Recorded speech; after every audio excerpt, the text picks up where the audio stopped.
a vast open area, there was a huge chasm, and at its base, the protagonist, Noah, stood before the stone-throwing machines. A man once again asked him whether he truly wanted to undergo such training. Noah agreed, and at his signal, all the stones were hurled toward him. Noah knew that magic was what enhanced their strength by channeling mana through the body.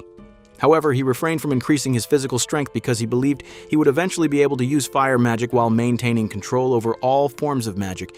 Yet, when he attempted to use fire magic, nothing happened. Frustrated, he sat down on the ground, stating that although he could enhance his strength, fire magic still remained beyond his reach. He already knew this, yet he could not produce even a single flame. The man approached him to check on his condition and wondered if he was fine. Noah replied that he was unharmed and did not have a single scratch. The man remarked that even so, Noah had only just begun to move and that they were already incredible, so he would not stand a chance at replicating their level. Noah asked him not to say such things, as he still had a long way to go. Suddenly, his sister came up from behind and clung to him, startling him. Noah told her to be careful, explaining that it was dangerous to tackle him unexpectedly during training. His sister's name was Kiara. She asked whether he had finished his training and invited him to play with her. Noah refused, explaining that he needed to study and suggested that they could play the next day instead. When she remained silent, Noah wondered what was wrong. Kiara mentioned that he had changed and reminded him that he used to hate both exercising and studying. Noah found himself unable to respond. Kiara then stood up to leave, saying that they would play the next day and expressing her hope that he would do well in his studies. Noah reflected on how much he had changed and remembered that he had once been an average student who loved playing games. He used to spend most of his time playing, sleeping, and going to school. Every day, he would wake up only to repeat the same routine. However, one day, when he woke up, he found himself inside a game world for reasons unknown to him. The game was called Absolute Oblige, an academy-based fantasy game filled with dangerous villains, one of whom happened to be his current self. That character was an extremely wealthy individual who could buy almost anything with money. He possessed a sharp tongue and a twisted personality. He would solve every problem with money and was considered the worst among the villainous nobles. Moreover, regardless of the route taken in the game, Noah would always be killed by the Demon Lord, and he would be crushed by gravity magic and die in a pitiful state. To make matters worse, there was even official merchandise called Noah Die, which he found utterly humiliating. Despite knowing all this, Noah refused to remain a piece of scum and die meaninglessly in that world. He was determined not to let himself be crushed to death by gravity magic. Noah trained relentlessly, knowing that he had no natural talent. Because of that, he pushed himself even harder. He would do 100 push-ups, 100 sit-ups, and run 20 laps every single day, believing that such effort would surely make him stronger. After becoming strong enough, he planned to fight alongside the hero to defeat the Demon Lord, as that was the only way he could survive. That night, when Noah went to have dinner, he noticed that Kiara was not present. He asked a maid where she was, and the maid informed him that Kiara was getting ready. Just then, Sebas approached him and asked what they should do about the slave. Noah recalled the butler's background. According to the information he remembered, the butler had once been a highly skilled assassin. Noah's family had hired him for a large sum of money, and he had served them faithfully for many years. Noah also remembered reading in the guidebook that his character had once ordered a slave to be executed, yet the butler had secretly spared the slave's life and allowed them to escape instead. Sebas clarified that he was referring to the slave who had slighted Noah earlier and had been detained in prison. He asked whether he should execute them. Shocked, Noah immediately told him not to kill them under any circumstances. Sebas looked confused. Noah tried to calm himself and instructed Sebas to release the slave from servitude and instead offer them a job. Sebas questioned whether Noah was truly certain about that decision. Noah asked whether there was something wrong with his request. Sebas denied that anything was wrong, but admitted that he had never imagined Noah would say something like that. He reminded Noah that he had previously ordered the execution of a slave who had spilled wine on his clothes approximately 151 days ago, another who had blocked the hallway around 136 days ago, and even one who had mispronounced his name about 150 days earlier. Noah asked him to stop recounting those incidents. He reflected that his former self had truly been despicable. He then admitted that it seemed he had caused everyone in the mansion a great deal of trouble. Noah thanked them all for enduring his behavior. Everyone was stunned that Noah was expressing gratitude. The maids began to panic, wondering whether he was ill and whether they should call a doctor. Noah quickly shouted that he was perfectly fine. Sebas then wondered whether Noah was genuinely trying to change, and if that were true, he decided that he would confirm it with his own eyes. The next day, while Noah was running, several people, including Sebas, ran alongside him. Noah began talking about muscle power, but Sebas commented that he was not speaking loudly enough. Noah then repeated himself more loudly. He felt that he had grown closer to Sebas recently. as the expression Sebas gave him reminded him of a grandfather looking at his grandchild. Afterward, Sebas suggested that they move on to the next stage of training. Noah engaged in arm wrestling with a muscular man. He struggled greatly, and the man remarked that Noah had built more muscle compared to last time. Nevertheless, the man easily defeated him, pushing him back and causing him to fall several steps away from the sheer pressure. The man concluded that it was still not enough. Noah looked at the other members of the Muscle Mania troupe and felt that they were all monsters in terms of physical strength. When he checked his stats, he reflected that before he knew it, he had become able to see his status screen. He realized that he had no talent for magic, exceptional stamina, or any special ability. Yet, he had grown remarkably strong, and he knew that it was all thanks to those men who had trained him.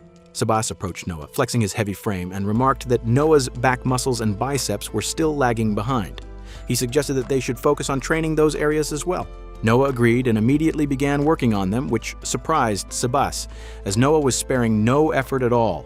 Noah's physique had become far more impressive than before, yet it seemed that he still did not understand the true charm of muscles. Sebas proudly displayed his own body and suggested that they should talk with their muscles, explaining that by connecting with them, Noah could push himself to even greater physical and mental heights. Noah was left wondering what Sebas was even talking about.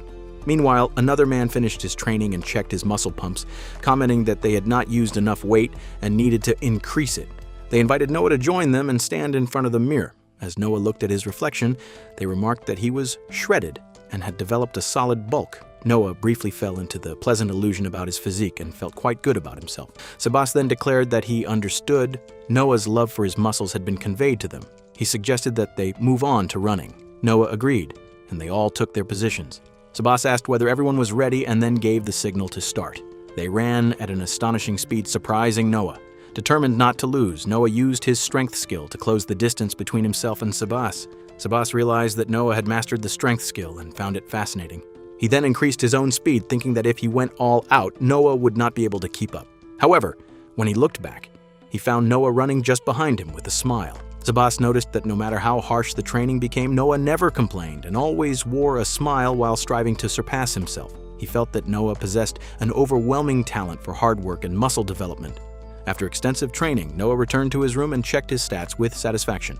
He realized that he could now keep up easily after mastering the strength skill and had even gained new abilities: Appraisal Level 2 and Flash Step Level 2. Detection remained at Level 1, along with Parallel Processing at Level 1. He felt overjoyed as he saw his stats improving. Suddenly, Kiara burst into the room, jumping onto him and calling out that it was time for him to play with her. Noah apologized again, explaining that he still had a little more studying to complete. Kiara seemed saddened and asked what was more important to him, her or his studies. Noah could not help but feel that her words sounded like those of a jealous girlfriend. Suddenly, a man entered the room without knocking and announced that he had come up with a new training method. Upon noticing that Kiara was also present, he invited both of them to join. However, when they declined, he quietly left. After he departed, Kiara asked Noah whether he had noticed the man's smile. She explained that there had once been a rift between them and the mansion staff. All the maids, including the one Kiara had once considered her friend, had been afraid of Noah and could no longer even look her in the eye. Many of them had left the mansion, and Kiara had never wanted something like that to happen again. She continued by saying that over the past few months, everyone had become brighter, and many had begun to respect Noah. She hugged him tightly and confessed that she was truly glad about the change. Noah reflected that their mother had died early and their father was rarely at home due to work. Kiara had trusted only him. However, because of his past cruel behavior, she had accumulated many painful memories, and her happiness had always depended on him. Realizing this, Noah understood that he now needed to become a proper older brother. He declared that he would surely protect her. Suddenly, he took off his shirt to show his physique and proclaimed that he would train hard to become strong enough to protect her. Kiara was shocked and demanded to know why he was suddenly stripping. She then asked what the servants had been calling him recently. Noah replied that they were simply calling him by his name, or something similar. Kiara shouted that they had actually been calling him Muscle Idiot. After saying that, she ran away, calling him a stupid idiot. Even as Noah tried to speak, she returned briefly just to call him an idiot once more before leaving again. Noah felt apologetic, but resolved that he would not stop training his muscles. He had come to realize how enjoyable muscle training was. It was his path to becoming stronger. He declared that he would not remain a mere muscle idiot, but would instead become a super muscle idiot. Meanwhile, Kiara remembered his words about protecting her and blushed at the thought. She realized that she had never heard Noah speak to her like that before. Suddenly, something strange happened. Her legs froze and she found herself unable to move or speak. She noticed a maid ahead of her and attempted to call out, but no sound came from her lips. The maid seemed to sense something and turned around to check, but Kiara had already vanished. The maid murmured that she thought she had heard Kiara calling her, but perhaps it had only been her imagination. The scene shifted back to Noah, who was continuing his training. Afterward, exhausted, he lay down to rest. He recalled reading on the internet that rest was crucial for muscle growth and that one should take deep breaths during recovery. While resting, Noah focused his senses and used his detection skill to locate everyone in the mansion. Suddenly, he sensed something alarming. Someone was kidnapping Kiara, covering her mouth with a cloth and carrying her away. Shocked, Noah wondered who would dare to abduct her. Just then, Sebas knocked on his door to inform him of the same news. Noah immediately stood up and said that he had already sensed it through detection, and that they needed to rescue her at once. Sebas reported that all the guards at the mansion had been defeated and that they were facing a highly skilled opponent. He advised Noah to remain at the mansion while he handled the situation. However, as Sebas turned to leave, Noah stopped him and insisted that he would go as well. Even when Sebas warned that it would be dangerous, Noah declared that he had to go because Kiara was waiting for him. Sebas felt pleased hearing those words and decided to accompany Noah. He assured him that if Noah were to fall behind, he would take the lead and handle the situation. Noah agreed, and the two of them set off immediately. When they reached the forest, Sebas noticed someone standing on a cliff and pointed it out to Noah. Looking up, Noah saw a man holding Kiara. He rushed forward instinctively, but Sebas advised that they should circle around instead. Noah refused and declared that they would climb the cliff directly. Using his strength skill, Noah charged upward and reached the top, demanding that the man release Kiara. The man placed her down and stated that he had only used her to lure Noah there. He added that he intended to face Noah alone. The man then revealed his face and remarked that it had been a long time since they had met. Noah struggled to remember who he was. The man asked whether Noah truly did not recognize him and reminded him that he had once worked as a guard for Noah's family. The former guard spoke angrily, saying that he had served the family for years but had been executed on Noah's orders over a single mistake. He declared that he would never forgive Noah. Noah replied that such a punishment should never have happened. He thought that Sebas must have secretly spared the others he had ordered executed, but he doubted that this man would listen to any explanation. Realizing that arguing would be pointless, Noah decided that his first priority had to be rescuing Kiara. He activated appraisal to assess the man's abilities and discovered that the guard's stats were slightly higher than his own. Noah understood that defeating him would not be easy. As Noah instinctively stepped back, the guard mocked him, asking whether he was frightened and claiming that Noah could never accomplish anything on his own. He insulted him further, calling him a piece of trash. He sneered and asked whether Noah knew what people in the mansion called him, that he was a man without talent, dignity, or culture, and merely a pest of the Francis family. The man shouted that Noah could order someone's death with a single word and questioned what value Noah's own life held. He compared him to a tyrant whom no one loved and claimed that no one was even glad that Noah existed. He declared that such a pest deserved to be crushed immediately and repeatedly called Noah nothing but trash. Upon hearing those words, Kiara suddenly launched herself forward and slammed into the man. The cloth that had covered her mouth fell away, allowing her to speak.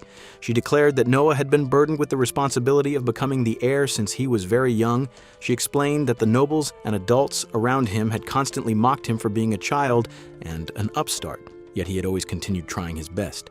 The guard angrily shouted at her to stop making excuses and struck her. Even after being hit, Kiara continued to defend Noah. She admitted that he had behaved like scum and had become twisted, and that he bore responsibility for his actions, but she insisted that he was still her beloved brother. Hearing her words, Noah smiled faintly and apologized for executing Kiara's friend in the past, confessing that he could never forgive himself for that mistake. To Kiara's shock, he punched himself in the face. The former guard stared in disbelief and wondered whether Noah had gone mad. Noah calmly stated that he understood why the man hated him and that he would not object even if the man chose to kill him. However, he declared that he would never forgive him if he made Kiara cry any more than he already had. He demanded that the man release her. Something in Noah's glare unsettled the guard, and he momentarily stepped back, loosening his hold on Kiara. However, he quickly regained his composure and sneered that acting righteous was pointless. He declared that he would kill Kiara to make Noah feel the same pain he had endured and that he would kill Noah as well, calling him a useless piece of trash. Noah responded that he had no other choice left. He told Kiara that things might become a little frightening and asked her to endure it for a while. Then, unexpectedly, Noah began entering his training stance, talking about muscle power as if preparing for a workout. Kiara stared at him in shock, wondering whether he was truly serious at such a moment. Noah calmly warmed up his body, explaining that proper preparation was important. The guard grew furious and demanded to know how long Noah intended to mock him.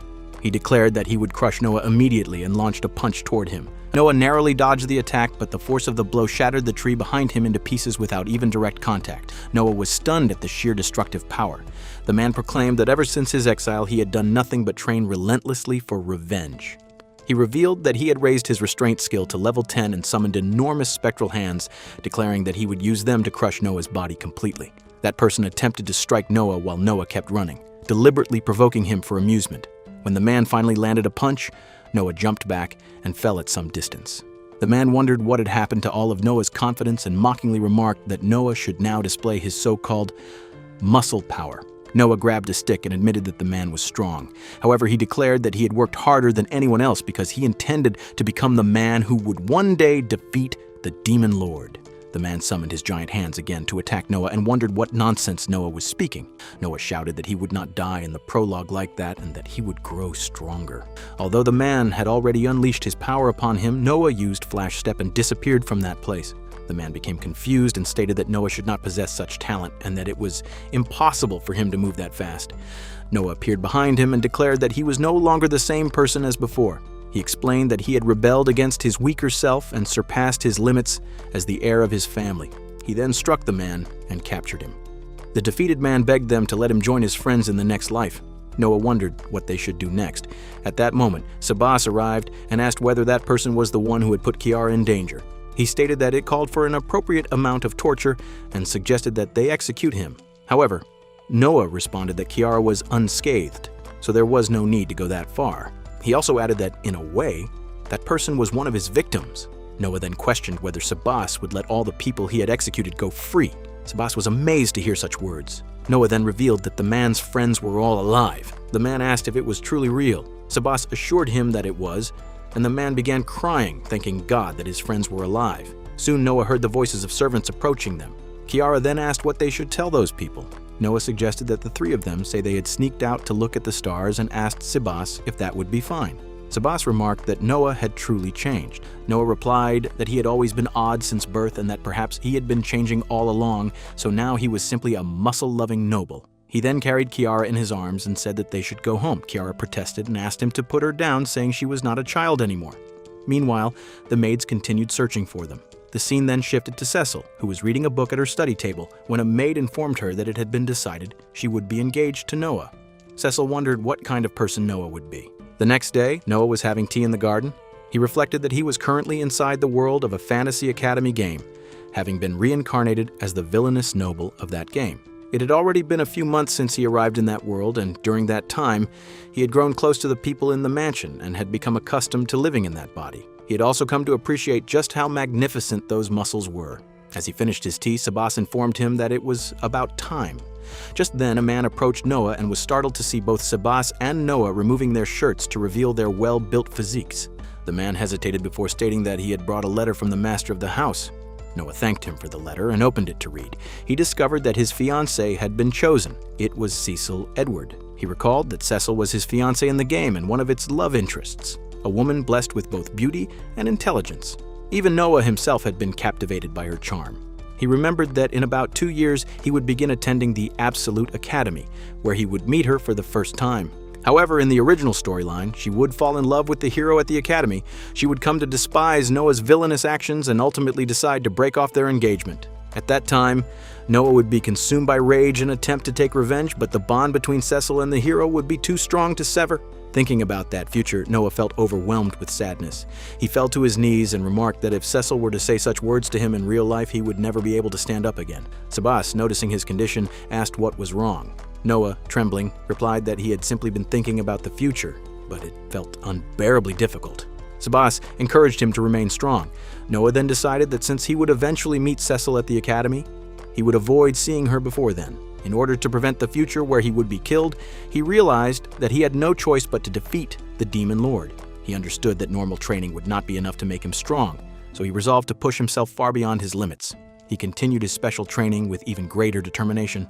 At that moment, Lion, his instructor, arrived and remarked that Noah could have rested until the lesson began. Noah seemed pleased to see him and reflected that Lion was an A-rank adventurer who guided him in swordsmanship. Noah told Lion that he had completed the 100 practice swings that had been assigned as homework. Lion acknowledged this, but then noticed a heavier training sword nearby and wondered whether Noah had been using it. Noah confirmed that he had, explaining that the regular sword did not feel heavy enough for him. Lion appeared shocked and remarked that as the heir, Noah should at least be capable of that much.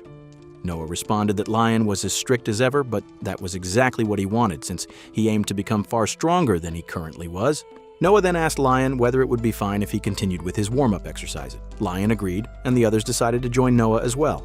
Noah placed a heavy load on his back and began doing 20 laps of bunny jumps. Sabas also carried weight on his back while training alongside him. At one point, Sabas remarked that Noah was lagging behind, which only pushed Noah to continue without stopping. Lion observed this and commented that Noah truly spared no effort. He noted that Noah was never satisfied with merely meeting expectations and was always striving to push himself to even greater heights.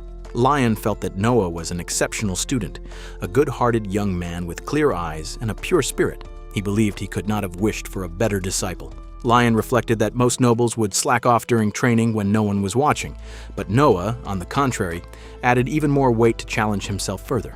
He found Noah both crazy and endearing. Lion realized that Noah had surpassed all his expectations and felt a strong desire to stand by him and watch over his growth. He was convinced that Noah possessed limitless potential. Lion then turned toward a lady lying on the ground and asked how long she intended to remain there. The lady trembled and replied that it was not as though she wanted to lie there, but she was unable to move because she had exhausted all her mana. She wondered what exactly was wrong with Noah. That lady was Freesia, Noah's magic instructor. She then spoke about an earlier incident in which Noah had asked her to cast powerful magic at him, insisting that he would grow stronger more quickly that way. She admitted that she had been completely shocked by the request.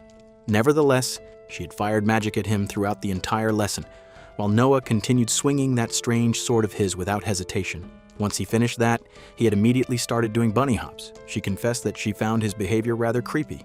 Lion responded that Freesia had finally begun to understand just how remarkable Noah was. Freesia, however, wondered whether Lion was even listening to what she was saying. Noah soon noticed that Freesia had regained consciousness. He told her that he was currently engaged in muscle training and suggested that she join him, explaining that it would help build muscle and improve her stamina. The men nearby began praising Noah's well-built physique and decided to join him in the training as well. Freesia grew increasingly anxious as she saw more of them gathering.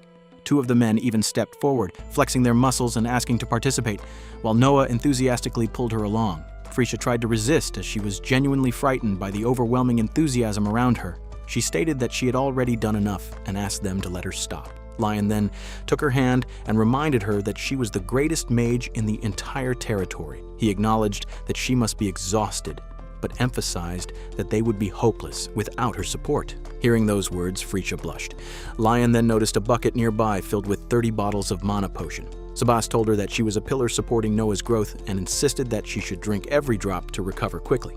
Freesia was shocked and protested that it was far too much for one person, but Lion dismissed her concern. As she reluctantly began drinking the potions, Lion turned to Noah and declared that they would have a sparring match. Noah agreed without hesitation, and the two of them prepared themselves with sword and shield in hand. Lion prepared himself to fight back as Noah advanced to strike him with his sword. However, Lion blocked the attack and remarked that Noah's timing was too simple and easy to counter. He then slashed at Noah, forcing him to step back to dodge. Even so, Lion complimented him, admitting that Noah was quite skilled. Lion reflected that when he had first arrived, he used to look down on Noah's family. He remembered being confused about why he had been assigned to teach the eldest son of such a household and had even considered refusing the task. Sabas had approached Lion earlier to confirm his identity, stating that he would guide him inside. As Lion walked in, he recalled hearing from the locals that Noah was worse than trash, had the worst personality imaginable, and had executed countless slaves. Lion had thought at the time that if Noah ever ordered his execution, he and Seabass could simply run away and work as adventurers anywhere in the world. However, things had turned out very differently. Noah had greeted Lion respectfully and even bowed before him, declaring that he would not complain no matter how harsh the training was, and that Lion should not hold back. Lion had been genuinely surprised, as he had never seen a noble lower his head in such a manner. He wondered if this was truly the same Noah he had heard so many terrible rumors about. As promised, Noah did everything Lion instructed him to do. Lion recalled the insults people had once directed at Noah, calling him a useless noble with nothing but money. Yet Lion now believed that Noah was an incredibly hardworking and admirable person, and he wished others would accept him as well. That was why he had decided to stand by Noah's side. During the battle, Noah was exhausted but remained standing. He believed that his daily training had made him stronger and was determined to land a hit on Lion. He resolved not to use any tricks and decided that he would strike Lion with all his might. When Noah combined his strength with his parallel movement, Lion was visibly surprised and wondered when Noah had learned to perform such a technique. Noah then used Flash Step to appear behind Lion, creating an opening. Lion realized that he would not be able to dodge the attack in time. However, Lion suddenly used Shadow Figure, disappearing before Noah's eyes. In the next instant, an attack struck Noah and sent him crashing into a nearby wall. Lion then placed his sword against Noah and declared that he had won once again. Noah accepted his defeat, and Lion extended his hand to help him up, explaining that true strength required immense coordination and that most people could not activate multiple skills simultaneously. He added that this was the reason Noah had used Parallel, which had allowed him to execute Flash Step at the same time. Noah responded that Lion had moved even faster than him, and that he had only seen Lion disappear. Lion then revealed that he was an A-rank adventurer, and that people referred to him as Lion the Shadow. He explained that the Shadow Figure technique was his bloodline magic. Noah remarked that it felt unfair, though he admitted that it could not be helped, and he appeared disappointed in himself. Lion told him that he had learned strength in a remarkably short time and had even managed to maintain Parallel alongside it, which was highly commendable. Noah thanked him for the praise, and Lion found him unexpectedly meek and rather endearing. Lion then advised Noah not to push himself too hard and risk getting injured, and Noah agreed. However, Lion knew that excessive meekness could lead to weakness, and he wished he could help Noah become a little more confident. Lion then suggested that they go on a trip for the next day's lesson and asked whether Noah would like to visit the guild. Noah seemed curious about the idea, and Lion explained that Noah would likely not be able to attend magic lessons the following day because Gita's condition had worsened after drinking the potions. Hearing this, Noah agreed to the plan. Sebas stated that he would come to pick Noah up the next morning, and Noah agreed. That night, when Noah went to bed, he felt extremely excited. He reflected that although he had visited the guild many times in the game, it would be his first time seeing one in real life, which made him even more thrilled. He tried to sleep but found himself unable to do so because of his excitement. Morning eventually arrived, and Sebas came to wake him. Noah remarked that he had not felt this excited since a school trip during his elementary years. Sebas informed him that it was time to get up. When Sebas looked into his eyes to check if he was feeling unwell, Noah assured him that he was completely fine. After getting ready, Noah finally departed with Lion, while Kira and Sebas bid them farewell. Still half asleep, Noah mumbled that in the game they used to arrive at the guild instantly. Lion wondered whether Noah was still only half awake. After arriving in the city, Lion and Noah first visited an armor shop, where Lion selected a sword for Noah. When Noah picked up a katana, he remarked that it looked very cool. Lion commented that katanas were difficult to handle, but Noah replied that it suited him well, adding that he was Japanese. Lion wondered what Japanese meant, but Noah brushed it off, saying it was nothing important. Afterward, they headed toward the guild. At the guild, a young boy approached a man and politely asked for help on behalf of his village. He carried a written note explaining that wild wolves were planning to attack their village and that all the adults were busy preparing to defend it. The man wondered whether the boy had written the letter himself and thought that while the boy did not seem to be lying, he could not be completely certain. He then asked the boy whether he had sent a petition to the Francis family, the lords of that territory. The boy replied that he had sent the letter but had never received a response. He added that the adults in the village did not trust the Francis family. The man remarked that he had also heard that Noah did whatever he pleased and that people described him as neither intelligent, nor refined, nor popular, or reliable. He added that many believed the city would be doomed once Noah became lord. Noah and Lion overheard the entire conversation. Noah was shocked to realize how deeply people hated him. Lion wondered why they were hiding, and Noah explained that after hearing them speak about him, he had decided to sit quietly and listen to everything. Some of the guild members glanced at them in confusion. Noah reflected that after coming to the town, he had realized that his reputation was even worse than he had imagined.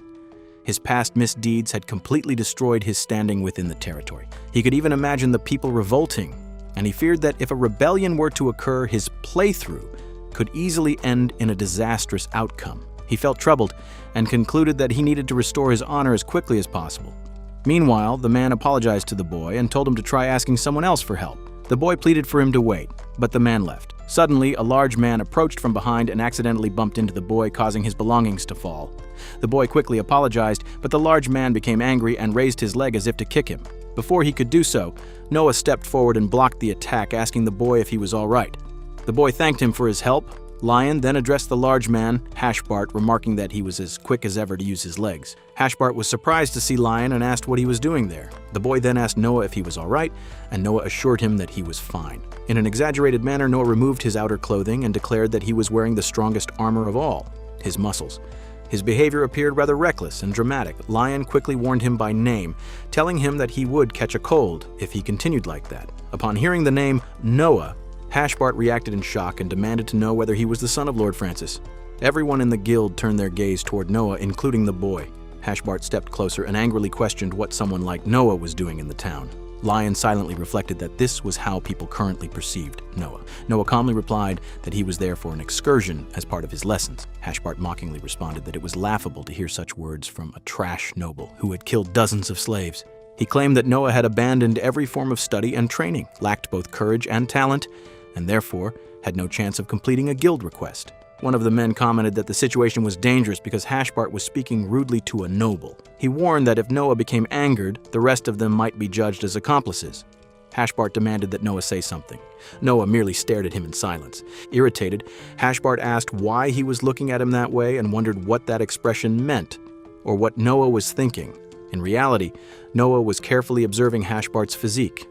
He concluded that the quality of Hashbart's body was quite poor, and that he clearly did not treat his muscles with care or dedication. To Noah, it seemed like a complete waste. This realization led him to believe that his own muscles were superior in comparison. Hashbart, growing more frustrated, questioned what was wrong with Noah.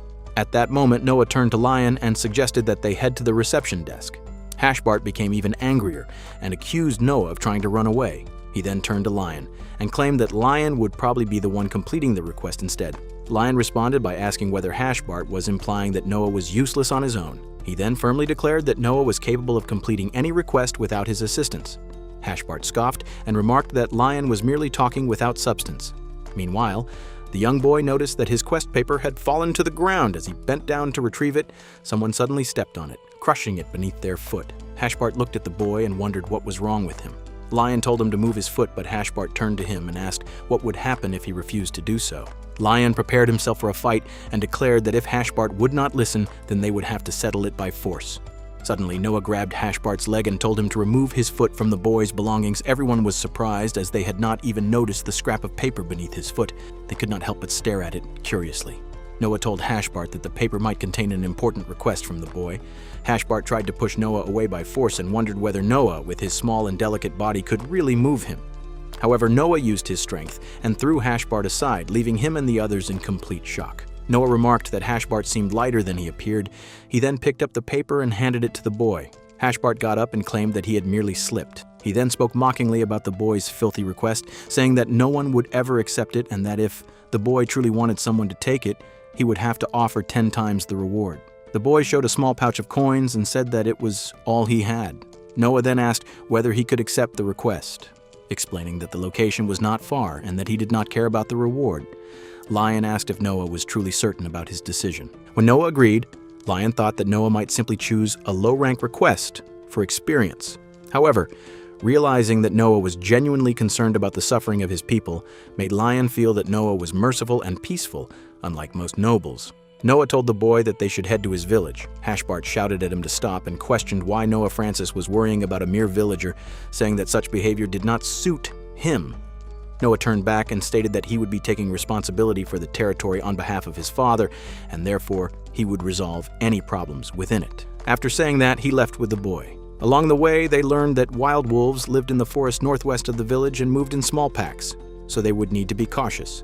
Noah continued defeating the monsters they encountered. Lion mentioned that although they had met a few minor monsters, they should have already entered the wild wolves' territory by then. Despite using his detection magic, Noah had not sensed any wild wolves yet. Meanwhile, Hashbart and another man followed them. Noah thought about moving further west. The other man asked Hashbart why they were guiding someone they considered worthless. Hashbart revealed that Noah was the son of Lord Francis and declared that the entire family deserved to die. He suggested that they could later claim that Noah had died in an accident while fighting monsters, and no one would suspect anything. The other man agreed, and as they laughed, Noah overheard their entire conversation through his detection magic. Having heard their plan, he decided to wait and see what they would do when they finally made their move against him. Noah watched Hashbart killing the monsters and wondered why he was attacking those docile creatures. Hashbart asked Noah whether he had noticed that perhaps the wild wolves were frightened by his strength, which might explain why they had not appeared. Lion commented that it was strange that they had traveled so far without encountering a single wolf. He suggested that the wolves might have already left the forest for some reason, and added that it would be a relief if that were true. However, Noah disagreed and stated that they were already surrounded. He explained that numerous wolves were positioned along the cliffs, watching them from above. Hashbart observed that the pack was enormous and admitted that he had never seen such a massive group before. He wondered how many wolves there actually were. Suddenly, they noticed that a mutated variant of a wolf was among the pack, which would likely pose a serious problem for them. Lion stated that the mutated wild wolf must have survived for a very long time and had grown stronger through mutation. Hashbart began sweating at the sight of the beast. Lion added that the wolf was classified as A rank and declared that he would handle it himself. However, Noah suddenly stepped forward. Hashbart shouted, asking whether Noah truly intended to fight it as well. Even Lion hesitated at that moment. Noah then said that he would rely on Lion for backline support. Noah knew that this was not a game, and that he could actually die in such a battle. Yet he remembered the boy who had begged him to save his village. Because of that promise, he knew he had to fight. He stated that as a member of the Lord's family, it was his duty to protect his people. The mutated wolf let out a brutal howl so piercing that even Hashbart had to cover his ears. Soon after, the wolves charged toward them. Taking advantage of the chaos, Hashbart pushed the man beside him forward as bait and tried to flee. However, he soon realized that wolves were approaching from behind as well. As they leapt to attack him, Noah rushed in and cut them down, saving Hashbart. While Hashbart ran desperately for his life, Noah stood firm against the mutated wolf. Hashbart then asked Lion why he was not joining the fight. Lion calmly replied that there did not seem to be any need for him to intervene. Watching Noah, Lion recalled their past training sessions and remembered mentioning that Noah appeared unusually skilled with a katana. He had once asked whether Noah had been secretly training. At that time, Noah had denied it and even revealed that it had been his first time holding a katana. Lion had been confused and had asked how he could possibly be so skilled. Noah had simply replied that he had acquired a new skill. Back in the present moment, Hashbart grew terrified when he saw Noah close his eyes. He wondered whether Noah had given up. As the mutated wolf lunged at him, Noah felt an unexpected calm. He thought it was strange that in the midst of such a dangerous fight, he felt completely at ease. He wondered whether it was all thanks to the katana, as it felt as though they had fought together for many years. At that instant, Noah activated his new swordsmanship skill and delivered a single decisive slash, defeating the mutated wolf in one stroke. The other man was stunned when the severed head of the mutated beast landed near him. Hashbart, hiding behind Lion, complained that they should not frighten him like that. Lion simply responded that he should remember that sight well, because that was who Noah truly was. That night, Noah and Lion were served dinner in the village. The boy told them that they did not have much to offer in return, but he urged them to eat as much as they liked, explaining that the meat of the wild wolf was especially delicious. Noah was delighted when he saw the food. The boy thanked him again for defeating the wolves and said that he believed Noah was a truly good person. Hearing that, Noah repeatedly asked him to say it again, and the boy continued to insist that Noah was indeed a good person. Soon, someone reminded them to eat while the food was still hot. Noah invited everyone to eat together, and as they shared the meal, he felt extremely happy. His muscles seemed to rejoice at the hearty food, and he thought that eating such a meal with his bare hands was the best feeling in the world. He remembered how Sebas used to constantly scold him at the mansion about his table manners. Suddenly, Sebas appeared and questioned what kind of unrefined way of eating that was. Noah was shocked to see him and wondered why he was there. Sebas replied that he had come to check on Noah because he had been worried about his excursion. He then said that they should return home, adding that it seemed he would need to intensify Noah's training in proper manners. After dinner, Sebas dragged Noah away from the village. The scene shifted to the Noble Education Facility, where many students were gathered. An instructor announced that the purpose of the facility was to teach nobles proper manners and etiquette before they entered the academy, and he expressed his hope that they would use the opportunity to improve themselves. Noah was among the students and felt uneasy when he noticed that Cecil was present as well. The instructor then announced that they would begin with dance practice and instructed everyone to pair up with a partner of the opposite gender. As students began forming pairs, Noah grew anxious, worrying that he might end up without a partner. Just then, Cecil approached him and asked if he would like to pair up. Noah thanked her, but when he turned and realized it was Cecil, he was startled. She greeted him politely and the two of them began dancing together. She remarked that she assumed he had not had much experience with dancing. Noah admitted that he had no idea how to dance. As they moved, Noah reflected on the events of the game. He thought that if he grew close to her, it might interfere with her destined relationship with the hero. In the game, Cecil had broken off her engagement with him shortly after entering the academy and had eventually ended up with the hero. Believing that she deserved her happiness, Noah concluded that it would be better if she disliked him. For a brief moment, he even considered behaving inappropriately so that she would hate him immediately. He assumed she would slap him if he did so. However, just as he was about to act on that thought, he stepped back and decided he could not bring himself to do such a thing. Cecil, unaware of his inner turmoil, commented that his spin had been quite impressive and encouraged him to continue. Confused, Noah resumed dancing. He then asked her whether she was truly content with their engagement, since it had been arranged by their parents. He expressed his belief that she deserved to choose someone she truly loved. Cecil replied that it was a strange thing to say, as she had never been given the right to choose her own partner since birth. Noah understood the reason behind her words. He knew that Cecil had grown up without affection because she was the daughter of a mistress rather than the wife. The Edward family had no legitimate heirs, which was why they had reluctantly acknowledged her. He believed that if they had truly loved her, they would never have engaged her to someone like him. They resumed dancing, and she asked him to try the step once more. As he followed her lead, Noah thought that even if she eventually ended up with the hero, he hoped she would still find happiness. He told her once again that he believed she should make her own decision about her future. Cecil looked at him in confusion, and Noah asked whether he had said something strange. She denied it and remarked that he was nothing like she had imagined. Noah began sweating nervously. At that moment, a loud voice interrupted the hall. A boy was shouting at a girl, accusing her of stepping on his foot again. The girl had fallen to her knees and apologized repeatedly, explaining that she did not have much practice in dancing. The boy angrily declared that this was exactly why he had not wanted to be engaged to someone like her. As people began staring, another man approached and advised him to lower his voice since everyone was watching. However, the boy arrogantly stated that without their engagement, the girl's low-ranking family would fall into ruin. He claimed that she had no choice but to obey him and would have to follow his every command for the rest of her life. Noah remarked that the boy was going too far. Cecil quietly responded that nothing could be done as it was simply the girl's fate. As the girl looked up at the boy, he demanded to know why she was staring at him like that and asked whether she had something to say. Hearing the word fate, Noah found himself silently questioning its meaning, while Cecil observed his reaction closely. Noah grew angry and declared that someone like that boy did not deserve such authority over another person. When the fat boy raised his hand to slap the girl and warned her not to disobey him again, Noah suddenly used a flash step, lifted the girl away, and moved several steps back. Everyone was left in shock, wondering when and how Noah had acted so quickly. Noah gently asked the girl if she was all right, and wondered aloud whether the boy had been hitting her regularly. The boy shouted at Noah not to interfere in his affairs. Another student quickly warned him that he should be careful, as the person he was confronting was Noah Francis. Noah turned toward the boy and stated firmly that, regardless of status, no one had the right to hurt others without mercy. He then told the girl that she should speak up when someone treated her that way. He admitted that it was not easy, but assured her that if she ever needed help, she could rely on him. He even offered her his handkerchief. Cecil watched in surprise, realizing that Noah was nothing like the other nobles. She felt that there was something mysterious about him. She recalled his earlier words about choosing her own marriage and felt her curiosity toward him growing stronger.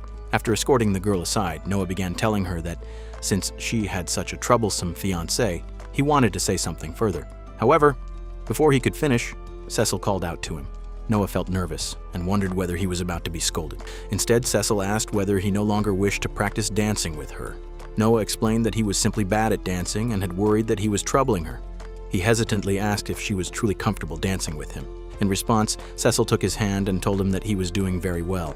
She began guiding him patiently, teaching him the proper steps, and Noah gradually followed her lead. Suddenly, they heard that the girl had announced the cancellation of her engagement to the arrogant boy and had walked away from him. Hearing that, Noah was reminded of the future scene in which Cecil would break off her engagement with him at the academy. For a brief moment, he almost felt sympathy for the boy. The scene shifted to a strange castle perched on a mountain cliff. Inside, a man and a cat were observing Noah through a magical orb. The man remarked that Noah was the infamous heir of the Francis family. He added that although Noah had once been known for his bad reputation, his image had improved recently after defeating a wild wolf. The cat commented that Noah was still just a little boy and expressed surprise that someone so young had accomplished such a feat. The man continued saying that ever since that incident, the mood throughout the entire territory had improved. He explained that their original mission had been to incite a riot within the kingdom, beginning from the Francis territory. The plan had been to exploit Noah's poor reputation to fuel public dissatisfaction. However, he concluded that killing Noah now seemed like a faster solution. At least, that was how Albus, the Mage of Scales, would handle it. The cat, whose name was Mia, remarked that Albus always wore a particularly nasty expression when making such decisions. Albus then instructed Mia to go and eliminate the hero instead, mentioning that it was another assignment they had received. Mia wondered whether they should split up to carry out the tasks more efficiently. However, Albus reassured him, stating that it did not matter how strong Noah had become, because before him, everyone was equal. Mia quietly commented that he almost felt sorry for Noah, as his death already seemed destined.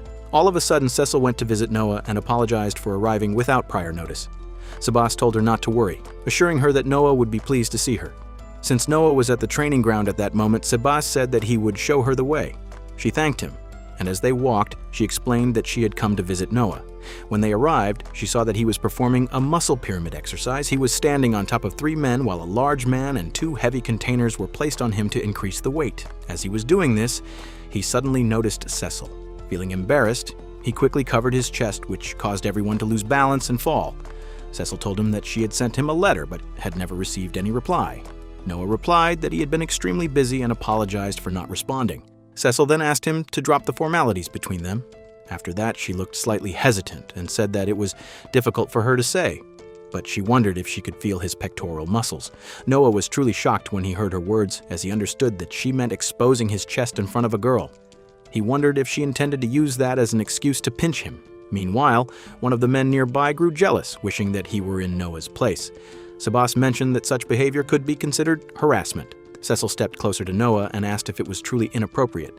Embarrassed, Noah reluctantly showed her, and Cecil thanked him. She touched his chest and found it incredibly firm, noticing that it twitched each time she touched it. Noah wondered if she could choose her words more carefully. He also questioned whether she had always possessed such a bold personality, as she was completely different from what he had imagined. Cecil then blew gently into Noah's ear, causing him to make a strange sound. She laughed and commented that he was indeed a very interesting person. Noah was surprised to realize that she was teasing him. Meanwhile, Kiara was watching everything from behind a tree and grew angry that Cecil dared to ogle Noah. Cecil noticed her and approached to greet her, saying that Kiara was a cute little sister and that one day she would become Cecil's sister as well. She added that she was truly looking forward to that future. Kiara agreed, but there was an overwhelming tension between the two of them, something even Noah could sense. Afterward, Noah said that he would return to his training and asked them both to enjoy themselves. Cecil complained that she had written him many letters and invitations, yet he had never replied. She added that just when she thought they could finally spend some time together, he chose to go back to training. She admitted that she barely knew anything about him and wondered whether he disliked her. Kiara responded that it was not that Noah disliked her, rather, he was simply overwhelmed by the mountains of letters he received. She explained that Noah trained relentlessly, strengthening his muscles, practicing sportsmanship magic, and even running 100 kilometers daily. No one forced him to do so. He pushed himself and never missed a single training session. They both understood that no ordinary person could endure such intense training. That night, while they were having dinner, Cecil remarked that the food was truly delicious. Noah replied that he was glad it suited her taste and added that their chef, Anbar, would be pleased to hear her compliment. Cecil then asked Noah how he knew about the 12 mages. Noah recalled that, in the game, the 12 mages were a shadowy group who specialized in assassination. He remembered that they had attempted to kill the hero numerous times throughout the course of the game. Since he had played the game himself, he was familiar with them. However, they had always targeted the hero, not him. Noah then said that he had merely heard of them and asked what they had to do with him. In response, Cecil stepped closer and playfully pulled his cheeks, questioning what he was talking about. She pointed out that the 12 mages could very well come after him. Noah was shocked by her statement and asked for the reason. Cecil explained that his family held a monopoly over the national trade, and there were many people who would love to see him eliminated. Noah began to feel that his family was far more important than he had originally thought, and he realized that he needed to protect them. Cecil explained that on the surface, it appeared that the wealthy factions were only after money, but their true objective was to establish their own country. She clarified that they were nothing like ordinary people, and given their ambitions, it made sense that they would desire independence. Since she had no idea what methods they might resort to, she advised Noah to remain cautious. Because she had been pulling his cheeks, Noah's face had become slightly swollen. Even so, he found it impressive that Cecil possessed such deep knowledge about these matters. Soon, a servant arrived to serve the main dish. Sebas politely apologized to the servant and asked him to take out the trash afterward. The servant agreed. However, when he stepped outside to dispose of the garbage, it was revealed that he had imprisoned a man there, coldly remarking that trash was not supposed to struggle or make noise. As expected, the mansion was heavily guarded. There was even a poison tester assigned to inspect the meals. The only factor outside the assassin's calculations was Cecil's presence. Suddenly, the servant transformed back into his true form, Albus, and declared that everything so far had been child's play for him. He revealed that there were exactly 0.1 grams of dragon tranquilizer in the meal Noah was currently eating. He reasoned that within an hour, once the drug took effect and Noah fell into deep sleep, he would quietly kill him with his bare hands. While eating, Noah began to feel unusually sleepy. Sabas pointed out that they were still in the middle of their meal. Cecil apologized, saying that she felt extremely tired as well. Sabas suggested that they both must have had a long day and decided to show Cecil to her room. At midnight, as Noah lay asleep, Albus entered the room and observed that Noah was completely unconscious. He stated that no matter how strong Noah might be, he was now nothing more than a defenseless child. He claimed that he could easily kill him but would mercifully send him to the next world peacefully. He then declared that it was time for the scales of judgment. However, just as he attempted to seize Noah, he was suddenly kicked with tremendous force and thrown beyond the castle walls. Albus was bewildered, wondering how he had been blasted away so effortlessly. Noah then appeared and remarked that he was not pleased about an old man sneaking into his bedroom. Albus, confused, insisted that the drug he had administered should have prevented Noah from waking up. Noah then wondered aloud if that was the reason he had fallen asleep so deeply. He reflected that even when exhausted, he had always struggled with sleep. But strangely, after ingesting the drug, he now felt completely refreshed. As Albus rose to his feet, he admitted that the situation was unexpected. But now that matters had reached this point, there was no turning back. He introduced himself as Albus, the Mage of Scales, and declared that he had come for Noah's life. He further claimed that he had already killed everyone connected to Noah. Noah let out a heated breath and remarked that lately his life had been in constant danger. He reflected that when he had first arrived in that world, his only goal had been to grow stronger in order to protect himself. However, things had changed. Now he no longer wished to fight solely for his own survival. He wanted to protect Kiara and everyone else as well. With that resolve in his heart, Noah picked up his sword and challenged Albus to come at him. He declared that it was time for Albus to face the strength of his muscles. As the battle began, Albus activated a skill called Spear of Many, causing numerous giant spears to materialize in the air and launch toward Noah. However, Noah dodged every single one of them, remarking that he held the advantage when it came to sportsmanship and physical ability. Even so, he admitted that the continuous spell attacks were becoming increasingly annoying. Noah retaliated by casting fire at Albus, but the flames were too weak to cause any real damage. Albus stated that such attacks were far too insignificant to harm him. In response, Noah used Flash Step to instantly close the distance between them. He then applied his sportsmanship technique and struck Albus with a composed claw. The blow landed squarely on Albus's chest, forcing him to his knees. Noah concluded that with such a wound, Albus should no longer be able to continue fighting. However, Albus suddenly produced a weighing scale. On one side, he placed several coins. The scale began to glow, and within moments, the wound on his chest healed completely. Noah expressed surprise at the sight and reasoned that the flames from Albus's skill operated on the principle of equivalent exchange. Any request could be fulfilled by offering something of equal value. He observed that in order to heal the wound, Albus had likely paid an amount equivalent to the cost of a healing potion. Albus questioned how Noah knew about that magic. Noah replied that he was merely making an educated guess, though in truth he had learned about it from the guidebook. Albus then stabbed his sword into the ground and declared that Noah had seen through his magic.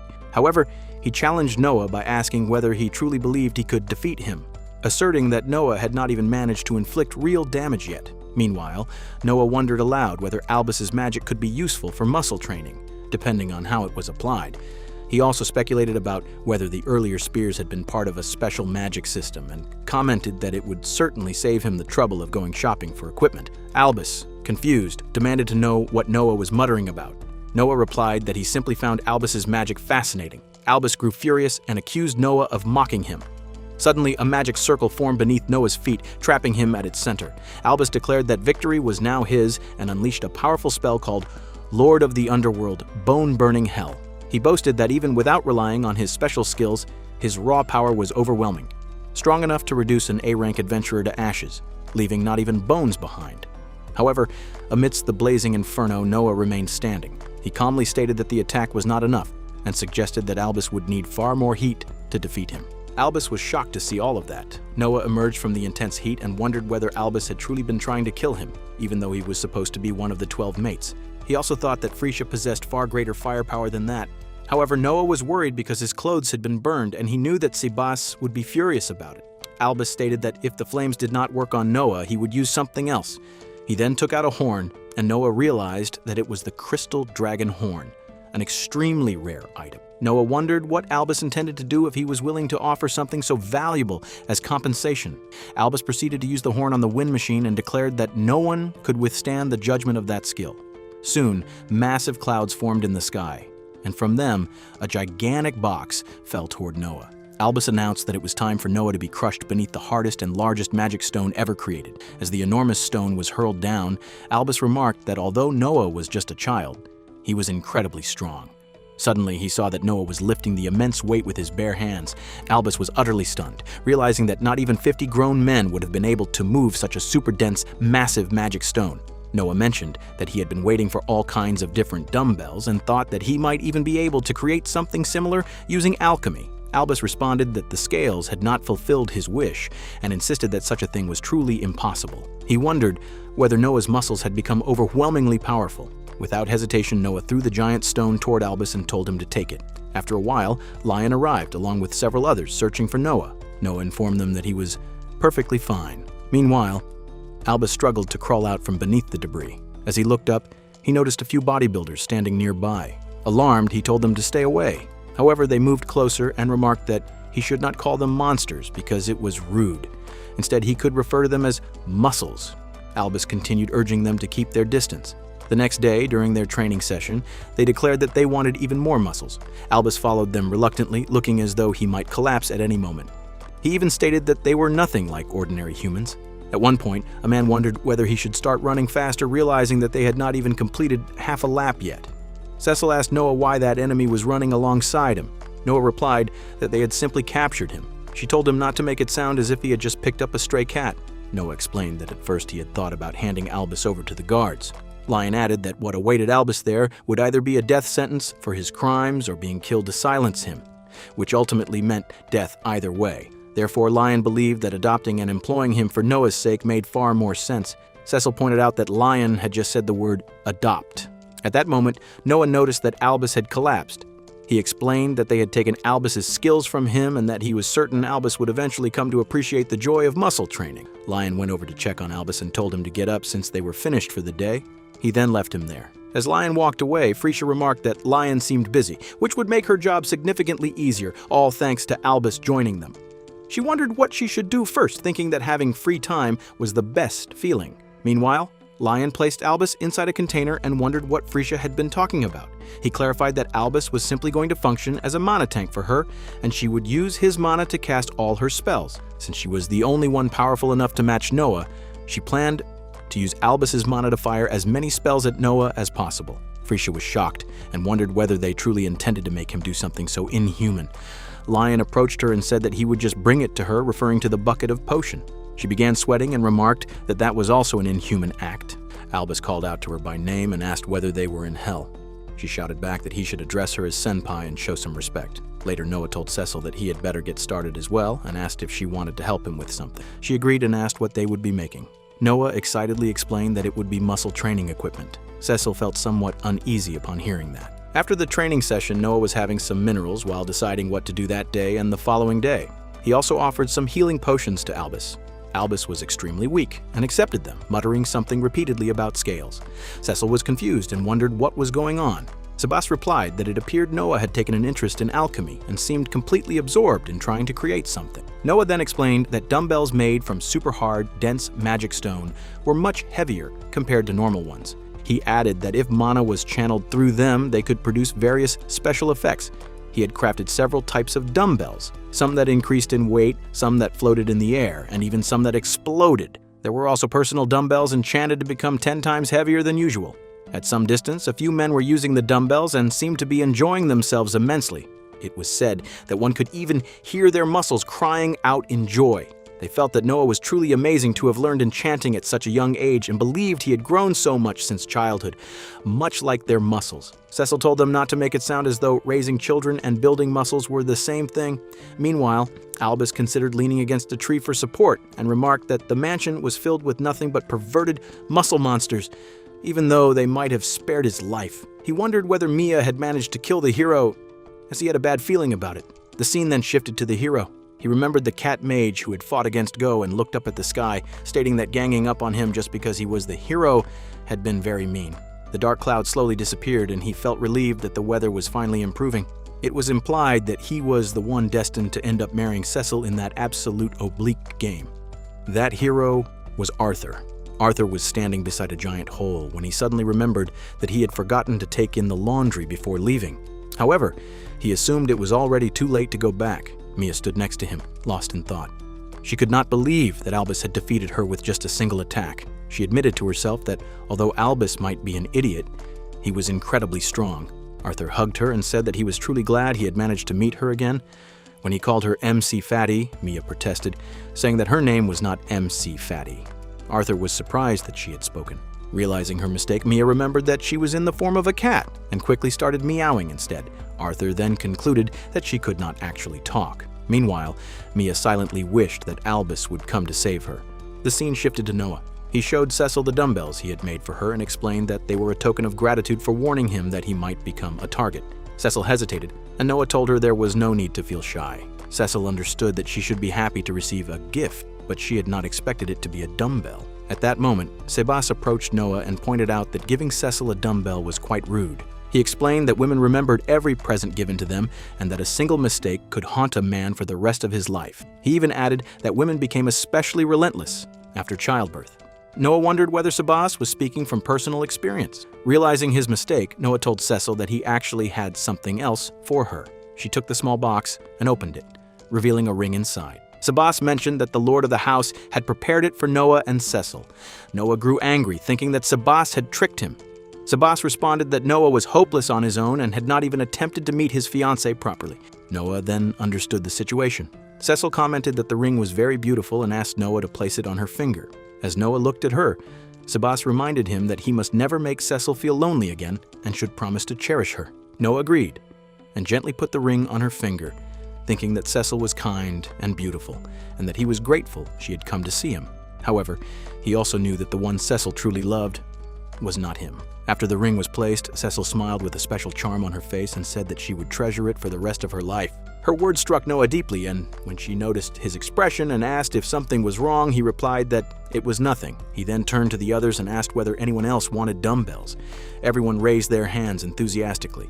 Noah learned that they were even running bets over the weights. He was surprised to hear that and immediately began crafting more dumbbells. Later, Sebas told Cecil to forgive Noah, saying that he was certain she might be upset that Noah had taken so long to present her engagement ring. However, Cecil replied that she was not angry and felt that she understood Noah a little better now. She admitted that she had once heard rumors that he was cruel and merciless, but nothing could be further from the truth. Sebas affirmed that while those rumors might have been true long ago, Noah had changed and had become a wonderful person. Cecil stated that the real Noah she had come to know was a truly wonderful person. Sebas then asked her why she had come there that day. Cecil wondered whether Sebas had forgotten that the day was approaching very soon. Sebas appeared confused at first, but then he glanced at Noah and the others who were busy training. After realizing the situation, he remarked that it seemed Noah would have to endure a period without muscle training for the time being. One day, while checking his stats, Noah was surprised to discover that his intelligence was listed as muscle. Until then, it had always shown his intelligence as unknown. He had assumed that it meant the system simply could not process the knowledge of a Japanese person. However, he now wondered what it meant for intelligence to be classified as muscle. He questioned whether it implied that his mind was completely dominated by muscles, making him a total meathead. Noah attempted to investigate further, but the system refused to provide any additional information. At that moment, Sebas approached him and remarked that it seemed Noah had forgotten something very important. He reminded Noah that there was only 1 year left until the entrance exam in Japan. Noah suddenly remembered. While continuing to lift a dumbbell, he commented that time really flew quickly. However, he added that having an entire year remaining still meant they had some time. Sebas immediately stopped his own muscle training. Noah noticed the change and wondered why Sebas was making such a frightening expression.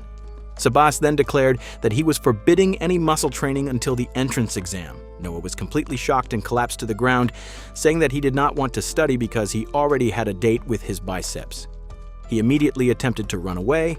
Sebas calmly picked up a dumbbell and remarked that he assumed Noah did not care what happened to it. Hearing this, Noah froze in shock and quickly returned, kneeling in front of Sebas.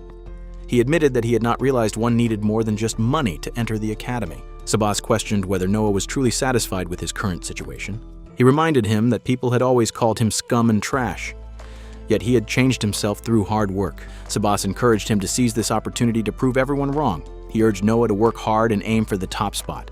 Noah appeared fired up by the motivation. However, Sabas clarified that in order to achieve that, Noah would actually have to study. He then revealed that he had already arranged a special tutor for him and called for the teacher to enter. Cecil walked in wearing goggles and holding a book. She announced that she would be teaching Noah from that day onward. She stated that she would ensure he understood even the smallest details and that they would be studying together every day from then on. Noah was surprised to see Kiara and wondered what she was doing there. Kiara teasingly asked whether he would have preferred her to arrive in a swimsuit instead. She then removed her overcoat, mentioning that she was indeed wearing something underneath. She showed her outfit and asked whether it motivated him. Noah found himself staring at her abs and thought that she had impressive muscles. He began to understand why she had once wanted to touch his pecs and wondered whether she was a fellow muscle enthusiast. Kiara grabbed his hand and told him not to worry, explaining that she would also be taking the entrance exam with him. Noah was surprised to hear that she would be participating as well. He thought she was very diligent and felt that he should learn from her example. Feeling inspired, Noah excitedly took off his shirt to show his muscles and declared that he would do his best. Kiara clapped for him enthusiastically. The two of them then moved near the blackboard and Noah took his seat. Cecil began the lesson with the history of the Magic Association of the capital, explaining its structure and official posts. Noah appeared eager at first, but suddenly he collapsed. Sabas grew worried and examined him, eventually announcing that Noah was suffering from muscle study rejection, reaction, a condition in which the muscles supposedly cut off all electrical signals to the body when a person starts studying. Cecil wondered aloud whether Noah simply did not want to study and began to feel discouraged. She tried shaking him gently, saying that it was far too early for him to fall asleep. When he did not respond, she asked what they should do. Sabas suggested that perhaps promising Noah a dumbbell as a reward might revive him. Cecil questioned whether that was truly an appropriate reward, remarking that a boy of Noah's age might normally be more interested in girls. Sabas was shocked that she had said something like that. Feeling embarrassed, Cecil looked down awkwardly.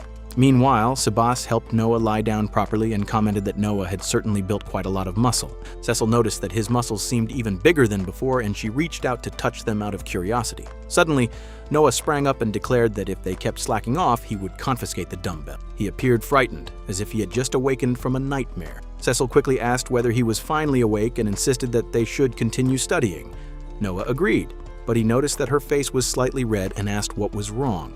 She replied that he was simply imagining things. The scene shifted to a meeting where many people were seated discussing the fact that the whereabouts of both Albus and Maya were unknown. Lisa stated that it had been Mia's first mission and suggested that it might simply have been a bad matchup. Flamma wondered who the opponent could have been. He was then informed that Mia's target had been the hero Arthur. Another person questioned whether the hero was truly that strong. Flamma replied that Albus had been a mage whom he had personally acknowledged, so it was truly unthinkable that Albus had failed to take down the territory of Francis. Someone remarked that failure was still failure, and reminded everyone that their request had been to bring Francis's territory to ruin, and use that as a means to destroy the kingdom. That was why they needed to either persuade or kill Noah, all for the sake of the grand purpose of the 12 mages. Lisa commented that this was why he had always been number one, as he was extremely strict. The number one mage ordered them to deal with the matter immediately and, once the allotted time was over, dismissed the meeting. There was a sand timer on the table, which Lisa pushed lightly with her finger as she remarked that they were arrogant simply because they were strong, and she admitted that she did not particularly like them. Flamma warned her not to say such things, explaining that immense power was often concentrated in the hands of a few, and that their current assignment required her to investigate the Francis directory. Lisa agreed. Using her power of air, she lifted several papers with a flick of her hair and explained that the Francis directory included Sebas, the once legendary assassin who had now retired. The next name was Anbar, a former master hunter once feared as the Black Wolf.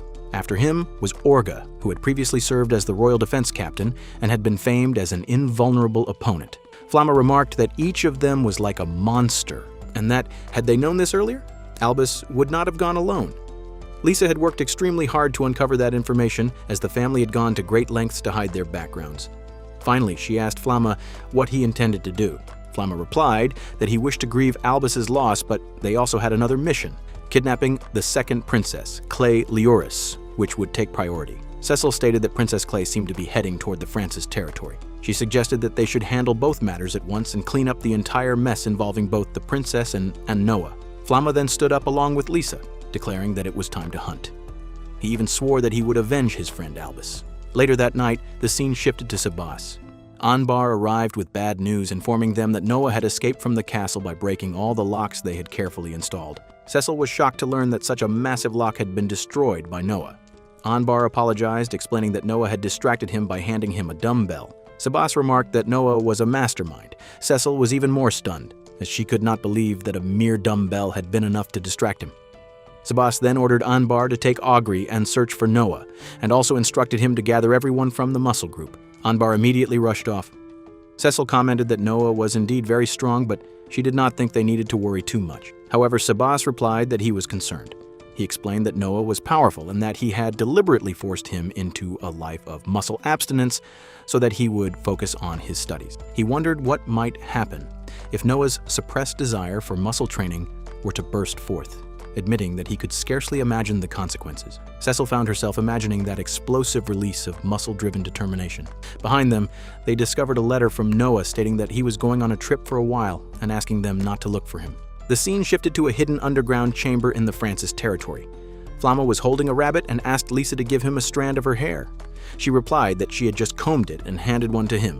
Flamma attached the strand of hair to the rabbit's ear, causing it to twitch strangely. Moments later, the rabbit's eyes began to look unnatural. They then turned their attention to Princess Clay, who was bound in handcuffs. Lisa remarked that she was finally awake. Clay warned them not to think they would get away with what they had done. Lisa stepped closer and told her that no one would be coming to save her, no matter how strong they were. She claimed that even 30 royal knights would not be enough to defeat the two of them. Clay noticed several defeated knights nearby and argued that it was only because Flamma and Lisa had used dirty magic. She insisted that the outcome would have been different in an honorable fight. Lisa retorted that there was no such thing as dirty fighting. When Clay told her not to just stare at her, Lisa laughed and commented on how innocent the princess's reaction was. Flamma turned away, stating that he did not care about the details and that Lisa could do as she pleased. Lisa leaned closer to Clay and told her that she would eventually have to submit, so she might as well enjoy herself in the meantime.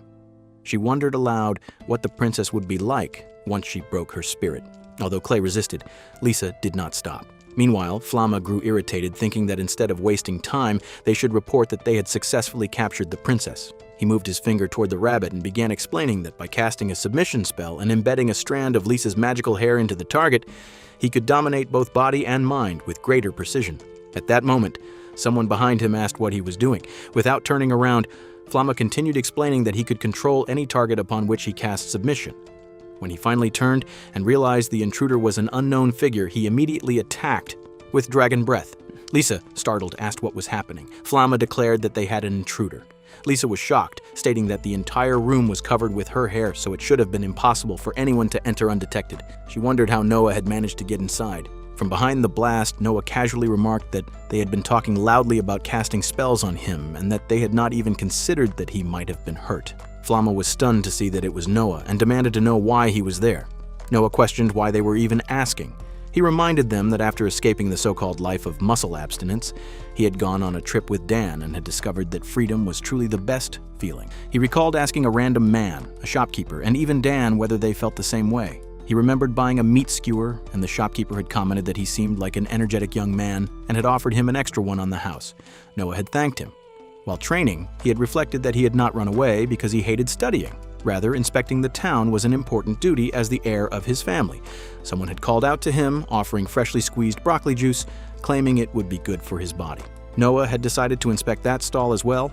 Suddenly, Hashbart had shoved him aside and told him to get out of the way. Noah was surprised and remarked that it had been a long time since they had met. Hashbart recognized him and nervously asked what he was doing in town. Noah replied that he and Dan, along with Dumble, were on a trip. Hashbart asked whether he was alone. Noah suggested that since they had run into each other, they should talk about their love for muscles. Hashbart was horrified and quickly ran away, telling Noah to stay away from him. Noah reflected that his standing among the townspeople had improved significantly compared to before. As he walked, he activated detection magic and sensed the presence of multiple individuals nearby. Among them, two possessed a similar aura to Albus's, which deeply unsettled him. That was why he decided to head in that direction. The scene returned to the present. Noah remarked that coming there had indeed been the right choice, as he could not believe they were imprisoning a girl like that. When he looked at Clay, He suddenly closed his eyes, wondering why she was in such a state. Clay urged him to run away, warning that the two before him were members of the 12 mages and that he needed to leave immediately. Lisa silenced her by suddenly kissing her and telling her to shut up, which made Noah feel embarrassed. Flamma approached Noah and commented that he had spared them the trouble of searching for him. Noah understood the situation clearly. From what he could gauge through their status, they were overwhelmingly stronger than he was. Logically, he knew he should retreat, just as Clay kept insisting. However, he refused to leave. Flamma admitted that he had not expected Noah to walk straight into the lion's den on his own, but said they would gladly devour him anyway. Lisa mockingly told Noah not to run, promising she would treat him very nicely. Noah replied that running away was out of the question and demanded that they release Clay. He positioned himself between Lisa and Flamma. Flamma remarked that he liked those words and then told Lisa they should begin. Lisa snapped back, telling him not to give her orders. Noah placed his dumbbells aside. At that instant, Lisa launched an attack using her magical hair, unleashing 1,000 hair stampede. Noah attempted to dodge, but the hair redirected itself toward him. Lisa declared that she would not let him escape. Noah suffered minor damage and realized that he needed to narrow his detection magic from covering the entire city to focusing solely on the room. Maintaining parallel thought processing, he activated observation to carefully track their movements. Gradually, he began blocking Lisa's relentless strikes. Frustrated, Lisa called for Flamma's support. Flamma agreed and cast Subjugation Gigantos, summoning a massive monster behind him. Simultaneously, Lisa unleashed another technique, Thousand Fingers Demon, targeting Noah once more. As Noah leapt to evade the assault, a magic circle appeared beneath him. From it, Flamma summoned a gigantic arm that descended and crushed him. After the devastating blow, Lisa assumed Noah was finally dead. She remarked that the noise would likely attract attention and suggested they retreat to their base immediately. However, Flamma turned and commented that Noah was far stronger than the guards who had been protecting Princess Clay. Suddenly, they heard a sound from the area where Noah had been struck. Both turned toward it. Then they heard a voice. It was Noah's voice. Incredibly, he was cheering himself on as if he were in training, encouraging himself to lift the gigantic arm that had pinned him down. Slowly, he began raising it, leaving both Flamma and Lisa utterly shocked. Lisa wondered whether the attack truly had not hurt Noah. In response, Noah lifted the gigantic arm that had struck him and hurled it back toward both Lisa and Flamma. They quickly leapt aside to dodge the incoming blow. Noah remained completely relaxed and stated that he had not taken much damage. He explained that even if there was a vast difference in their stats, it did not mean he stood no chance. He added that he simply needed to trust his muscles. Flamma questioned what was wrong with Noah, arguing that any normal human would have been crushed by such an attack. Noah admitted that it had indeed been dangerous and remarked that he was thankful it had hit him directly. However, he added that the two of them seemed to lack common sense. Flamma shouted at Noah to look at his clothes, which were completely torn apart, and sarcastically questioned whether he even understood the meaning of common sense. Noah inwardly admitted that Flamma did have a valid point. Lisa coldly stated that they would crush Noah if he continued interfering with their important work. Noah asked what that important work was and whether it involved kidnapping the princess. Lisa replied that this was exactly why she disliked brats, as they were always so irritating. She then told Flamma that it was time to proceed, suggesting that they should be prepared for some collateral damage. She asked Noah whether he knew that when magic was combined, it became significantly more powerful. Immediately afterward, she and Flamma activated mana sharing, merging domination and magic hair into a single spell. From the fusion of their powers, a massive black serpent formed and lunged toward Noah. Noah dodged the black serpent's attack, which instead struck the knights behind him. The knights cried out in agony as an immense pressure overwhelmed them. Noah quickly understood that if the attack had hit him directly, the enchanted hair would have wrapped around him and seized control of his body. He realized that his muscles alone could not deflect such magic, and that he would need to constantly protect his eyes and ears to avoid falling under its influence. Lisa wondered aloud how long Noah could continue dodging the never-ending torrent of hair. Meanwhile, Flamma summoned a magical hound to monitor the battlefield and assess the situation. Noah immediately grasped the implication. If he attempted to close the distance using Flash Step, Flamma's magic dog would intercept him. He also knew that using large-scale magic recklessly could endanger Clay as well. Therefore, he concluded that he had no choice but to defeat both Lisa and Flamma directly before Lisa's attacks overwhelmed him. He would have to charge straight through. Resolving himself, Noah drew a sword, thinking that he was merely borrowing it from Cecil. His mind drifted back to a moment in the castle when Cecil had told him that she had not expected him to challenge her to a match, but that she was ready anytime he wished. Noah had explained that Lion had told him she was very strong, which was why he thought sparring with her would be excellent training. Cecil had replied that he should remember she was a practitioner of the Edward style, which had won the last Royal Swordsmanship tournament. and that he should fight her with everything he had. Noah had hesitated, wondering whether that was truly acceptable. At that moment, Lion had chimed in, saying that Cecil was so skilled that people even referred to her as the Starry Sky, and warning Noah that he would be defeated instantly if he let his guard down even for a moment. Noah hesitated during his sparring match with Cecil, and she assured him that he did not need to worry since it was only practice. Noah had thought that he could not risk hurting her, so he decided not to use his full strength. Cecil then asked him what style of swordsmanship he used. Later, Noah deeply regretted holding back that day. Back in the present, he activated observation and began copying Cecil's movements and sword technique from memory. With that, he steadied himself and prepared his stance. Lisa questioned whether he was using some kind of mimicry. Noah responded confidently, acting as though such a skill was already within his abilities. She mockingly wondered how long he could maintain that composure. She launched another attack, but Noah evaded every strike using the 7-star step. Lisa was visibly shocked by how fast he had become. Flamma then ordered his magical hound to attack. However, before it could reach Noah, a massive explosion erupted in the chamber. Lisa grew uneasy, realizing she had momentarily let her guard down. Since she had been standing at a distance, she avoided direct damage. Flamma, however, refused to believe that Noah could produce such a powerful explosion without chanting a spell. Lisa expressed concern, stating that ordinary physical strength could not cause such destruction. Both of them began to understand that Noah was no ordinary opponent. Flamma declared that they needed to crush Noah at any cost, as he would become a serious threat in the future. Lisa added that even if he were not a threat, she would still make him pay for all the magical hair he had cut. Flamma asked whether she could still use her magic hair effectively. She admitted that it would be difficult since Noah had severed much of it. Flamma then stated that he would move in close to use domination and instructed her to provide cover. Meanwhile, Noah reflected on the essence of the Edward sword style. He remembered Cecil telling him that she preferred a sword that protected rather than one that harmed others. That was why the Edward style suited her so perfectly. Noah realized that he too wanted to protect others. The idea of a sword meant for protection resonated deeply with him. Suddenly, Flamma unleashed domination, summoning an ice dragon to strike Noah. At the same time, Lisa attacked with Thousand Hair Stampede and Death Scissor, converging on him from both sides. As the combined attacks closed in, Noah completed the 7 stars formation and demonstrated the true value of the Edward sword style. He created a barrier embodying the protection of the vast starry sky. A tremendous blast shook the underground chamber. When the smoke cleared, both Flamma and Lisa had been thrown backward, heavily injured. They stared at Noah in disbelief, wondering what he truly was. Noah calmly lifted his dumbbell once more and introduced himself as the heir to the duchy, a man who loved his muscles and his people. Lisa weakly remarked that Noah's muscles were indeed impressive before finally collapsing. After everything that had happened, Noah, along with Flamma and Lisa, was taken back home.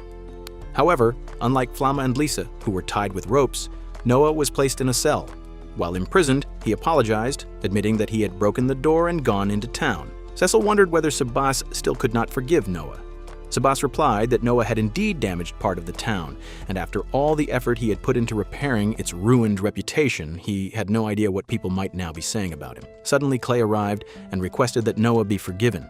She insisted that he deserved to be rewarded for his actions and might even be worthy of a promotion in rank. She then knelt and bowed, stating that she felt nothing but gratitude toward Noah. The other knights were shocked to see Princess Clay bowing before him. Clay explained that when she heard about Noah's engagement to her friend Cecil, she had come to assess him, suspecting that Cecil might have been forced into the arrangement.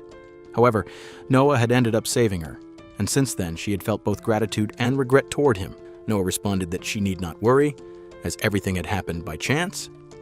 He added that if Clay had gone missing within their territory, their heads would have been on the line. He even remarked that he hoped they had not truly planned to eliminate him in such a manner. Clay commented that Noah truly was a good man and admitted that she was beginning to envy Cecil. Cecil felt happy upon hearing those words. Clay then approached Noah and said she wished to reward him, suggesting that land or a promotion in the peerage would be appropriate. When Noah refused, she offered him money instead. However, he declined that as well, leaving her shocked. Noah then asked whether the matter could simply be brushed under the rug and requested that Lisa and Flamma be handed over to him. Clay was stunned by this request, and the knights wondered why Noah was speaking as if Flamma and Lisa were not criminals who had kidnapped Clay. Even without that crime, they would still face execution for their other offenses. Noah expressed hope and mentioned that Flamma likely had not killed the guards. He explained that Flamma seemed to prefer controlling people rather than killing rare monsters or humans, choosing instead to dominate and store them using dimensional magic. Flamma was shocked and wondered how Noah had known such details. Noah thought to himself that he had read about it in a strategy book. He then proposed that if Flamma and Lisa were released, he would help them, though they would have to stay at his mansion. Flamma was stunned. Noah clarified that he had not promised anything without Clay's permission. Clay asked everyone to hold on and stated that she was willing to accept Noah's proposal if it meant her guards could be returned safely. Flamma declared that he would release the guards, saying that if he was to be executed anyway, he would rather stay there. At that moment, Albus arrived and called out, asking whether Flamma was there as well. Flamma felt relieved upon seeing that Albus was alive. Albus then placed a hand on Flamma's shoulder and told him not to say anything foolish, remarking that going to the capital for execution might actually be better than staying at Noah's mansion. Flamma then wondered if he truly should choose death. Albus admitted that he was terrified of Noah's mansion, claiming that the muscles were coming. Flamma was confused and asked what Albus was talking about. Albus explained that Lion even appeared in his nightmares, forcing him to drink buckets of mana potion. Clay asked who Lion was. Noah informed her that Lion was his swordsmanship instructor. Clay then said she would like to spar with him sometime. However, Noah did not recommend it, warning that Lion was by far the most dangerous person in the mansion. Clay laughed and remarked that she would see for herself whether he was truly that frightening. Finally, Noah asked Sabas how long he would have to remain in the cage. Sabas went to open the cage, and Flamma looked at Albus, telling him to get up. Shortly afterward, Noah was finally released. However, they soon discovered that Lisa had disappeared. Clay remarked that the situation was truly terrible and that they could not allow Lisa to escape from the mansion. Noah reassured her not to worry, confidently stating that Lisa would not be able to escape. The scene then shifted to Lisa, who was heading upstairs. She told herself that there was no way she would simply sit still and allow them to execute her. She believed she was both beautiful and intelligent, and even though she had run out of mana, she was certain she would survive. She reflected that she had endured far worse situations countless times before. She entered a room and observed that no one was inside, thinking it was her chance to act. However, Lion suddenly appeared behind her and called out. Lisa was startled, realizing that she had not sensed his presence at all, and she wondered who he was. Lion introduced himself and calmly stated that they could not allow her to wander around the mansion without an escort. Lisa thought he seemed like a kind man and believed that she could easily manipulate someone like him. Lion mentioned that no outsiders had come to the mansion since he and Freesia had arrived, though he supposed Albus might also count. Lisa clung to him, and Lion asked whether she was all right. She claimed that the others had dragged her there against her will and wondered what would happen to her. She pleaded with him to let her go, saying she would do anything in return. She even hinted suggestively that she would fulfill any of his wishes. As Lion appeared to consider her words, Lisa inwardly assumed that men were simple-minded and easy to deceive. However, Lion instead asked whether she could use magic. Surprised, she confirmed that she could and questioned why he was interrogating her. Lion explained that the timing was perfect because he had been searching for someone with her abilities. Lisa was confused by his statement. Lion then revealed a large container and explained that it was a special mana tank designed to help people sleep well and properly recover their mana. Lisa was shocked and protested that this was not what she had meant earlier. Lion added that he had received complaints about the taste of the mana solution, so he had improved it with a strawberry flavor and instructed her to drink it. After consuming it, her condition stabilized. Soon after, both Lisa and Albus were placed inside separate containers. Lisa was informed that she would be under Freesia's supervision. Albus welcomed her. They were both tied with ropes connected to Freesia's hands while she slept peacefully on a chair nearby. The scene shifted to a large bathhouse where numerous men were bathing together. They discussed how well their bodies had developed and began comparing their physiques with one another. After finishing their bath, Noah and the others headed into town to begin their running training. Sabas commented that training after a bath felt especially refreshing, adding that a clean day should begin with clean muscles. Everyone seemed unusually excited. Soon, several of them joined Noah and threw their clothes into the air enthusiastically. Two girls nearby noticed them and remarked that the men had impressive physiques. Noah overheard their comments and reflected that women seemed to admire handsome men with strong muscles. He concluded that having muscles was equivalent to being attractive and admired. As he confidently displayed his body, the girls blushed at the sight. Sabas approached Noah and remarked that he had truly gotten used to stripping without embarrassment. Noah admitted that he had initially felt awkward, but now he felt completely in sync with the others. The group suddenly lifted Noah into the air in celebration, praising him and declaring that it was exactly what they had expected from him. They claimed his presentation was flawless and at the pinnacle of fashion. Afterward, Sabas instructed everyone to return home. Even then, they continued their training, practicing handstands and endurance exercises. At that moment, Albus arrived, looking weak and exhausted, and pleaded not to be left behind. Sabas questioned whether Albus was already giving up and reminded him that he had wanted to build muscle. Sabas then proudly revealed the ultra-dense, super-hard magical stone vest that Noah had specially crafted for him, asking whether Albus felt jealous. He added that if Albus worked hard enough, he might earn one someday. Suddenly, Albus collapsed, declaring that he did not want to run anymore. Flamma fell beside him, groaning that the training felt like hell. Meanwhile, hero Arthur arrived with Mia.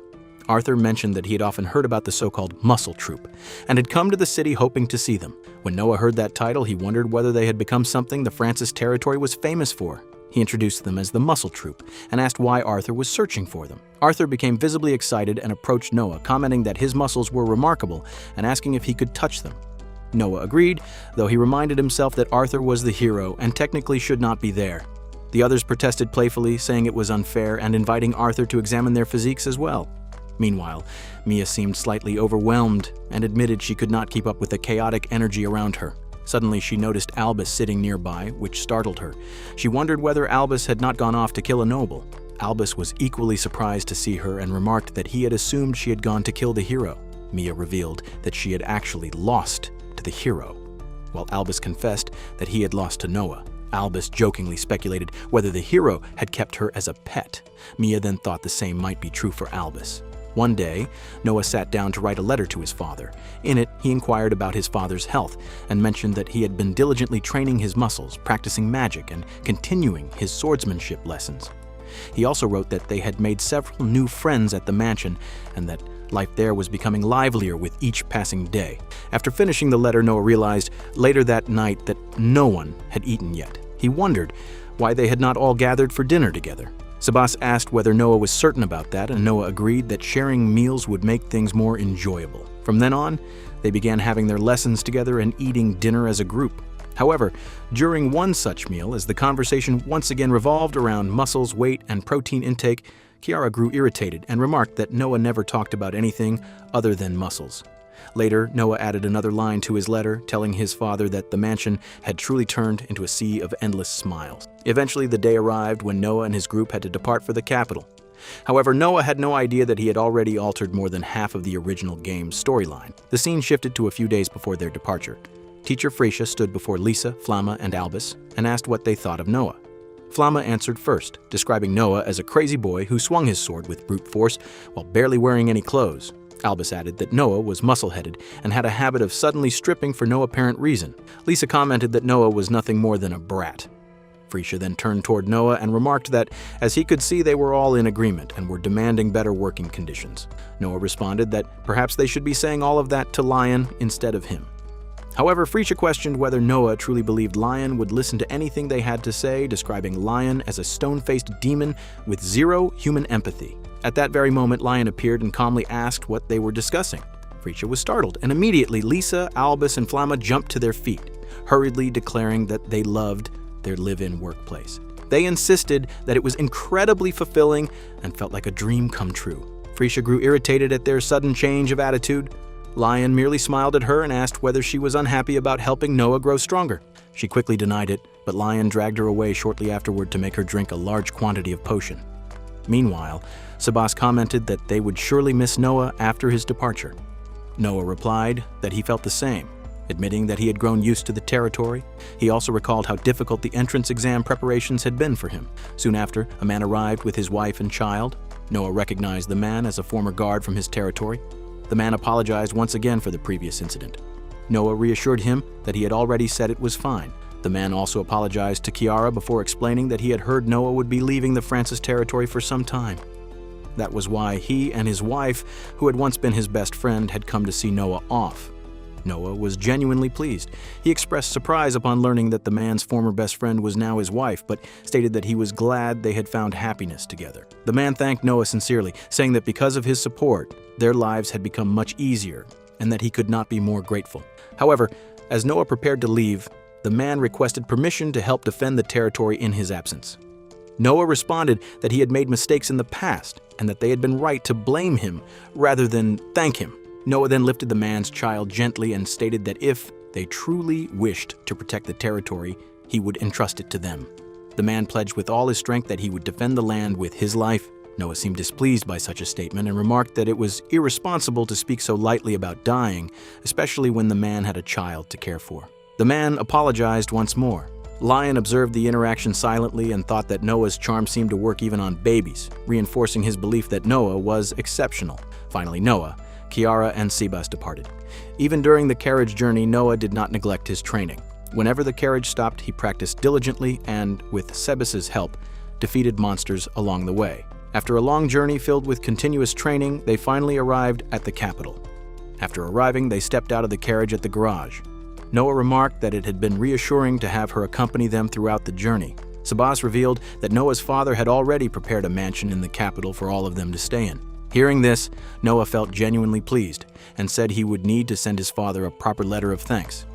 Noah then asked Lion whether it was acceptable for him to come along as well. Lion agreed, stating that it was his responsibility. He added that he would not want to miss the opportunity to witness Noah's future achievements. Noah thanked him sincerely with a gentle smile. Lion told him not to mention it, though he quietly thought that Noah's smile was truly remarkable. Lion then observed that Noah appeared unusually calm, despite the entrance examination being just around the corner. Noah responded that he had full confidence in himself. Lion studied the confidence on Noah's face in silence. Meanwhile, Noah reflected on his plans. After enrolling in the academy, he intended to secure the highest score in the entrance examination, even imagining that success filled him with excitement. Afterward, he planned to get to know the hero and challenge the 12 mages in combat as part of his training. A teacher was inside his room looking extremely tired and mentioned that he was on his lunch break. Others felt bad for him, as he had been in charge of conducting the entrance exam that day. He complained about severe stomach pain and said that he needed his medicine.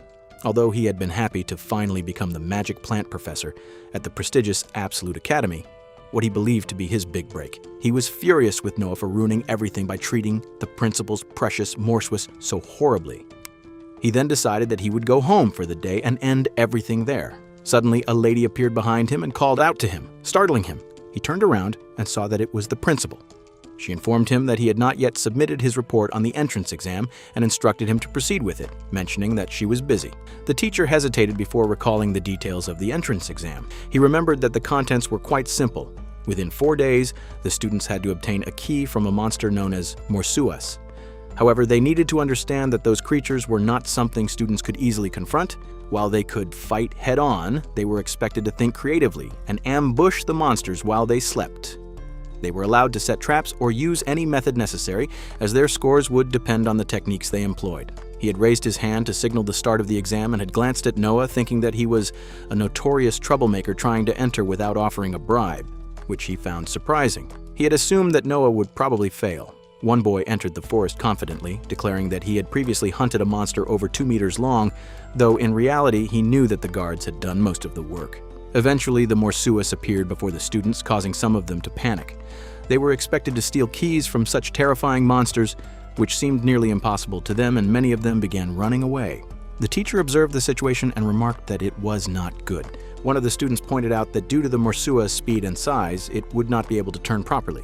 He suggested that they dodge at the last second, so that it would crash into a wall. They followed this idea, causing it to collide and fall, leaving them wondering whether it had been defeated. However, once the smoke cleared, they discovered that the Morsuous had transformed its fangs and was charging at them again. They immediately started running. As it was about to attack Noah, he suddenly stopped it by grabbing its fang and remarked that its strength was impressive and suitable for a good workout. The others were shocked. Noah then noticed a key and decided to take it. The Morsuous attempted to resist, but Noah told it to calm down, warning that otherwise it would be in danger. When it refused to listen, Noah raised his fist and delivered a punch that defeated the creature, astonishing the teachers. The Morsuous fell to the ground, and Noah picked up the key, remarking that it had been much easier than he had expected. Someone commented that it had been truly awesome and that they could defeat the Morsuous as well. Encouraged by that, they all decided to go and retrieve the keys. However, the teacher shouted for them to wait, explaining that this was not how the exam was supposed to work. Despite his warning, they began attacking the Morsuous in order to obtain the keys. The teacher felt deeply disappointed, as he had never imagined that Noah would take down almost all of the monsters by himself. Still, he admitted to himself that he should be grateful that there had been very few injuries that year, which was largely thanks to Noah. Later, while everyone was enjoying their meal, Noah mentioned that there should be enough food for all of them and suggested that they eat together. The teacher reported everything to the principal. She was shocked when she learned about the barbecue. The man explained that all the students had seemed to enjoy eating the meat together. The principal became worried, as those boars had been very valuable to her. She then questioned why the man had taken a picture and why he himself had appeared in it. When he revealed that he had also been eating with the students, the principal shouted that there would be a cut in his salary. The man was stunned. The principal then continued by stating that the exam had ended in just one day and that an unbelievable individual seemed to have enrolled in the academy. The man reassured her that there would not be any problem. When the principal asked for the reason, he replied that the hero was also enrolling and that he was certain the hero would guide the students back onto the correct path. The principal then called him over and spoke to him further about the hero. The next day, Lion, Sebas, Cecil, and Kiara were standing outside. When Noah arrived, Cecil and Kiara rushed toward him, hugged him, and congratulated him. Noah felt extremely relieved and happy that he had successfully entered the academy, as he had genuinely believed that it was all over for him. However, there was someone he was concerned about, a man who had been raised in a remote village in the middle of nowhere and had awakened as the hero, Arthur. According to Noah's plan, they were supposed to meet at the academy and eventually defeat the demon lord together. However, the hero had failed the exam. Noah was completely confused about what he should do. While Cecil was clinging to him, Kiara asked her to let him go, saying she could not keep holding him like that. Cecil noticed that Noah seemed uncomfortable and asked him in surprise whether he truly did not like it. After a moment, she asked him whether he would like to take a day off from training and go on a date with her to celebrate his success in passing the exam, adding that it would be just the two of them. Noah agreed to go, but she first told him to change his clothes. He looked surprised and argued that showing his muscles was a good thing. However, she refused, explaining that when people asked her who her fiancé was, she could not possibly point to someone dressed like that. She asked him whether he had any idea how it would feel to tell others that such a half-naked man was her fiancé. Noah was surprised to see how serious she was. Cecil admitted that he looked great, but added that he would look even more attractive in proper fancy clothes.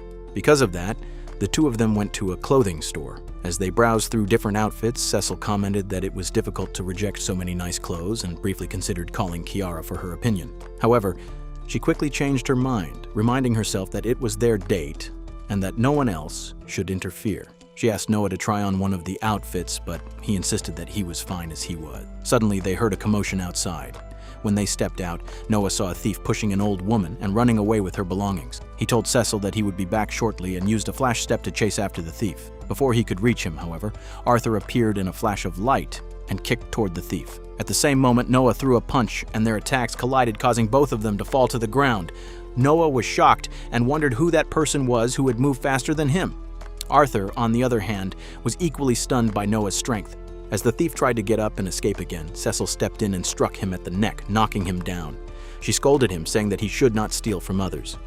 The police soon arrived and took the thief away. Sebas also came over and praised Noah for his actions, but Noah modestly replied that he had not done anything. Arthur looked at Noah and asked whether he was the leader of the so-called muscle troop. Noah then recognized him as the tourist he had met before, and the two realized that they had encountered each other once again. Arthur asked whether Noah happened to know the location of Absolute Academy, explaining that he had been lost for nearly 10 days. Noah agreed to guide him and told him that he would find it if he took a right turn ahead. However, Noah suddenly remembered that Arthur had mentioned being lost. He then looked at him closely and asked whether he was the hero. Arthur confirmed it and introduced himself properly, greeting Noah. Noah took Arthur to his mansion. Arthur was stunned by its massive size and wondered whether he was truly allowed to enter. Noah assured him that he was welcome. Arthur remarked that getting lost had apparently been worthwhile and asked Mia whether he was right. Mia responded in her own language, expressing agreement in her usual way. Noah reflected that Arthur had likely gotten lost while saving a village from a monster attack, which only proved that he was a true hero. Lion then pointed out that they had returned very early and asked whether Noah was not supposed to be on a date with Cecil. Noah admitted that they had run into someone along the way. Meanwhile, Cecil was visibly upset and declared that she would not forgive the person who had interrupted their date. Lion shifted his gaze toward Mia. Mia grew nervous, wondering why Lion was staring at her like that and whether he had discovered who she truly was. However, Lion simply commented that she was a very cute cat. He added that he liked cats because they were solitary creatures who did not allow others to control them, and he said that he felt a certain kinship with her. Hearing that, Mia relaxed, believing she was safe. Suddenly, Arthur pulled Mia back and stated that Lion could not have her because she was his cat. Lion responded that it was a pity and then asked who Arthur was. Noah introduced him as the hero, Arthur. He explained that Arthur had given away all of his money to help two people in need along the way, leaving him completely broke. That was why Noah had invited him to stay at the mansion. Noah added that he believed they could work together in the future and asked Lion what he thought about it. Lion replied that if it was what Noah wanted, then he had no objection. Behind them, Albus and Flamma were lying on the floor. Lion apologized, saying that he had allowed Arthur to witness something unpleasant and explained that their mana reserves seemed to have been completely depleted. Mia was shocked when she noticed them. She quickly jumped down and examined Lisa, Albus, and Flamma, thinking that this place might actually be terrifying. At the same time, she felt relieved that she had been adopted by Arthur. Lion then commented that it must be nice to be the hero's cat. 1 week later, the scene shifted to Cecil arriving at Noah's home, wondering whether he was inside. She soon learned that Noah was currently training on the grounds. She had come fully prepared for a date with him and hoped that this time it would be successful. Before meeting him, she decided to spray on some Allure perfume, which had been recommended by a shop assistant. When she looked toward the training ground, she saw Noah teasing Arthur, telling him that he was falling behind. To her shock, Arthur had also begun to resemble a muscular youth, just like Noah. Lion approached her and explained that running on sand strained the legs and loins. He added that incorporating tires into the routine created the perfect lower body training regimen. For a brief moment, he even commented that he could almost imagine it being a beach. Arthur, meanwhile, had apparently grown quite accustomed to life there. Cecil felt as though Arthur had been completely brainwashed. Lion then asked her whether she was heading to a party. She immediately denied it. At that moment, Arthur noticed her. He waved and walked over, saying that he had actually been looking for Lion. He then dragged over a large bag and took out numerous cats, explaining that Lion had once mentioned that he liked cats. That was why he had caught so many of them. He then told Lion to choose whichever one he liked. Lion and Cecil were both shocked when they saw the large number of cats Arthur had brought. Cecil even found herself blushing slightly at the unexpected sight. Arthur then remarked that it seemed they had their eyes on his cat. However, he firmly stated that she was his precious friend, and he apologized, making it clear that he could not give her away. Lion felt that it was the mark of a hero. He then looked at the cats and said that it could not be helped if they were friends.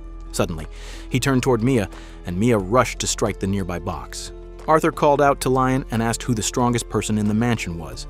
Lion calmly replied that it was Noah.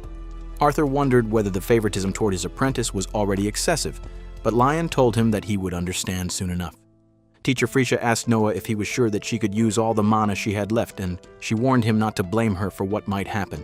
She cast her spell, but Noah easily dodged it and asked her to try again. However, Freesia collapsed, saying that she had run out of mana. Arthur was surprised to see this, and Lion remarked that it was perfectly normal for Noah. Later, when Lion was walking with Sebas apologized for summoning him so suddenly.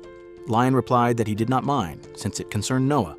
Sebas remarked that, as always, meeting Arthur had been a good source of stimulation for Noah, but he was worried because Arthur was a hero and might expose Noah to danger.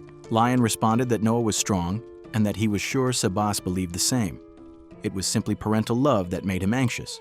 Sebas agreed and declared that he would show no mercy to anyone who intended to harm Noah. He then asked Lion whether they should get going, since the special reward was waiting for them. Freesia left the mansion with her belongings, thinking that she would never return. She felt uneasy, especially because magic no longer worked on Noah, which made him seem almost terrifying. As she walked through the forest near the capital, she unexpectedly encountered several monsters. It was a rare sight to see monsters so close to the capital. At that moment, someone emerged from the forest and remarked that it was unfortunate they had failed to kill Arthur. He added that, since they had also failed to incite an insurrection in the Francis territory, the so-called 12 mages might not be as powerful as rumored. The speaker was Deckmonster, captain of the Demon Army's 9th Division, 15th War Beast Battalion, Okbus. He declared that if he wished to please the great demon lord, he would have to accomplish the task himself. Freesia cast Flame Nova at the monsters, managing to kill only a few. She realized that this was likely all she could do before exhausting the remainder of her mana. Okbus sneered that a mere human dared to stand before him, likening her to a pebble in his path. Annoyed by her presence, he launched an attack, firing an arrow toward her. Meanwhile, the scene shifted to Noah, who was playing a game with Kiara. She commented that the game he had invented was fascinating.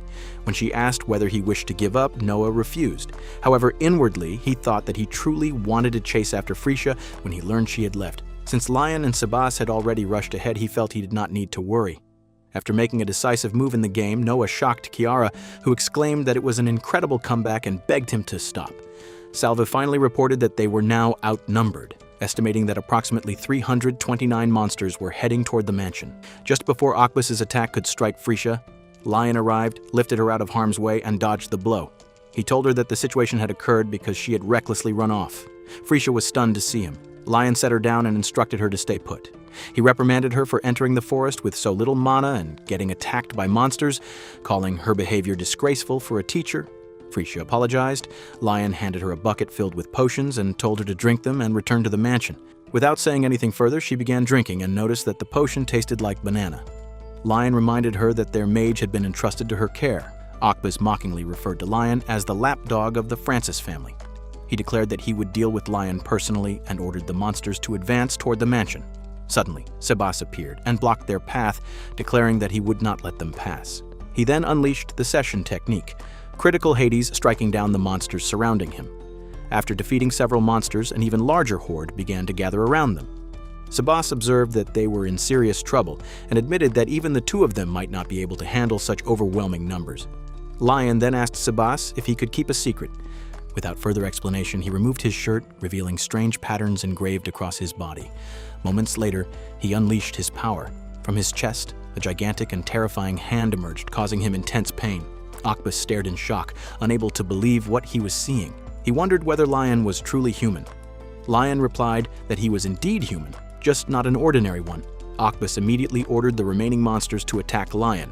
In response, Lion used his true shadow magic, snapping his fingers and forming magic circles beneath every monster present. Okbus was left utterly astonished.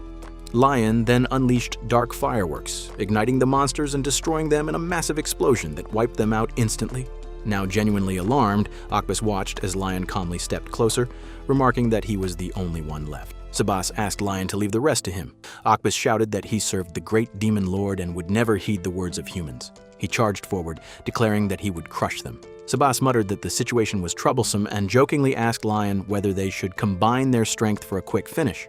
Lion refused, saying that he had not been infected with such reckless enthusiasm. Lion then used Dark Star, while Sebas unleashed Critical Shine, slashing at Okbus with full force. Sebas wondered why Lion would not join him more directly. Lion replied that he was not fascinated by such displays of brute strength, only by Noah. The scene shifted to the throne room of the Demon Lord's castle, where the Demon Lord sat upon his throne while Okbus knelt before him, gravely injured. The Demon Lord, sounding almost excited, welcomed him and demanded to know where the hero's corpse was. Believing Okbus had succeeded, he even praised him for eliminating the hero. However, Okbus, trembling in pain, begged for forgiveness and admitted that Arthur had been far stronger than they had anticipated. At this, the Demon Lord flew into a rage. He unleashed his power, twisting Okbus's arms and legs grotesquely. He demanded to know whether Okbus was implying that the failure had been his mistake. Screaming in agony, Okbus pleaded that he would never dare suggest such a thing. The Demon Lord coldly asked again why Okbus had returned. Okbus replied that everything he had done was for the sake of the Demon Lord and to eliminate those who dared to call him the former Demon Lord. Enraged, the Demon Lord Suo declared that he was still the true Demon Lord. He added that if Okbus had made a careless move, someone might have noticed their actions, and he demanded to know whether Okbus had intended to doom him.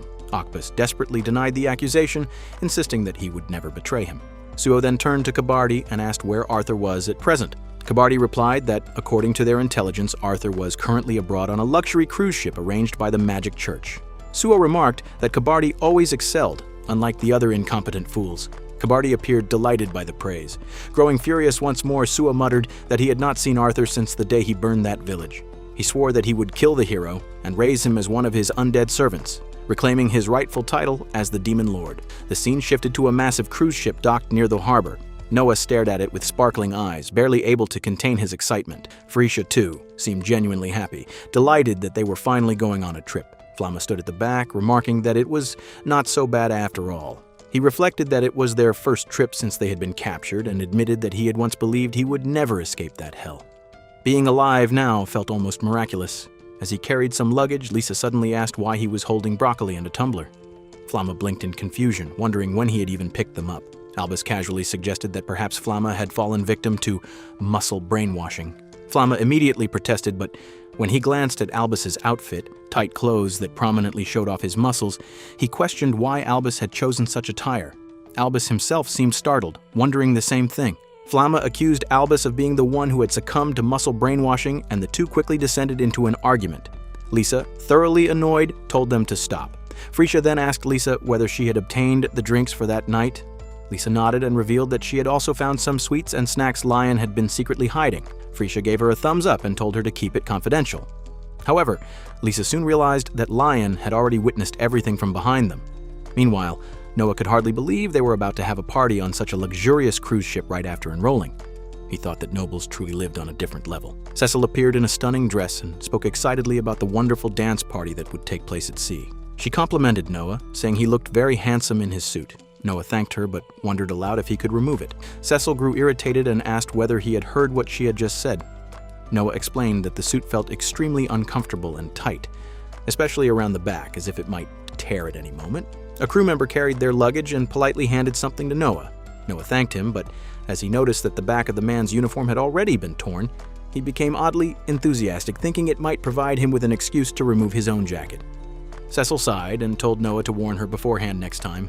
Lion then arrived, admiring the magnificent ship. He remarked that it was truly impressive, adding that it was exactly what one would expect from the Magic Church, as they always went over the top.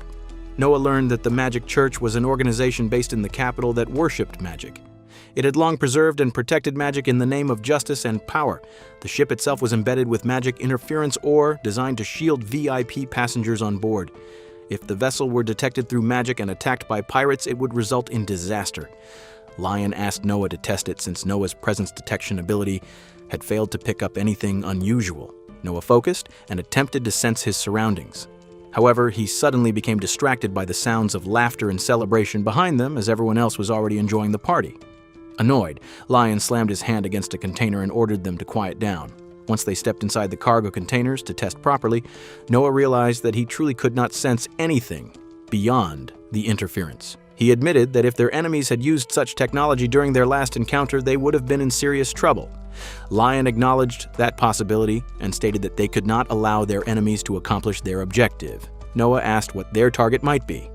Lion replied that it was most likely the hero. Meanwhile, at some distance, Arthur stood with Mia and asked whether she was excited about the trip.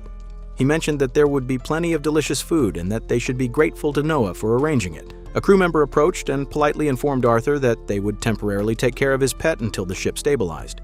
Arthur wondered aloud whether that meant they could not enjoy a nice meal together. Nevertheless, he handed Mia over and waved goodbye. Elsewhere, the group of muscle-headed students was shocked to learn that they were not allowed to bring their dumbbells aboard. A staff member explained that heavy objects were not permitted on the ship. The group protested angrily, claiming that the weights were essential for nourishing their muscles and were practically their best friends. The crew members hesitated, unsure how to handle the situation.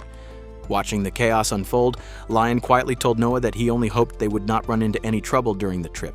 Arthur called Mia to join him for a meal, but she remained some distance away. Wondering how long she intended to keep sulking, he hurried over and picked her up, urging her to come with him. Mia shouted that she would never forgive him for locking her inside such a cramped cage. Arthur was shocked to discover that she could even talk. Realizing that she had accidentally revealed herself, Mia quickly thought that she would have to deceive him somehow.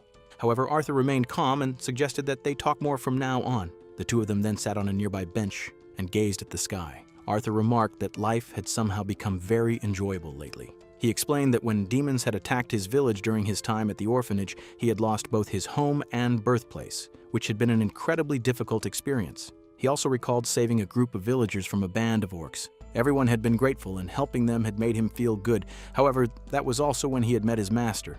He remembered staring at his master's back and thinking that he wanted to become stronger.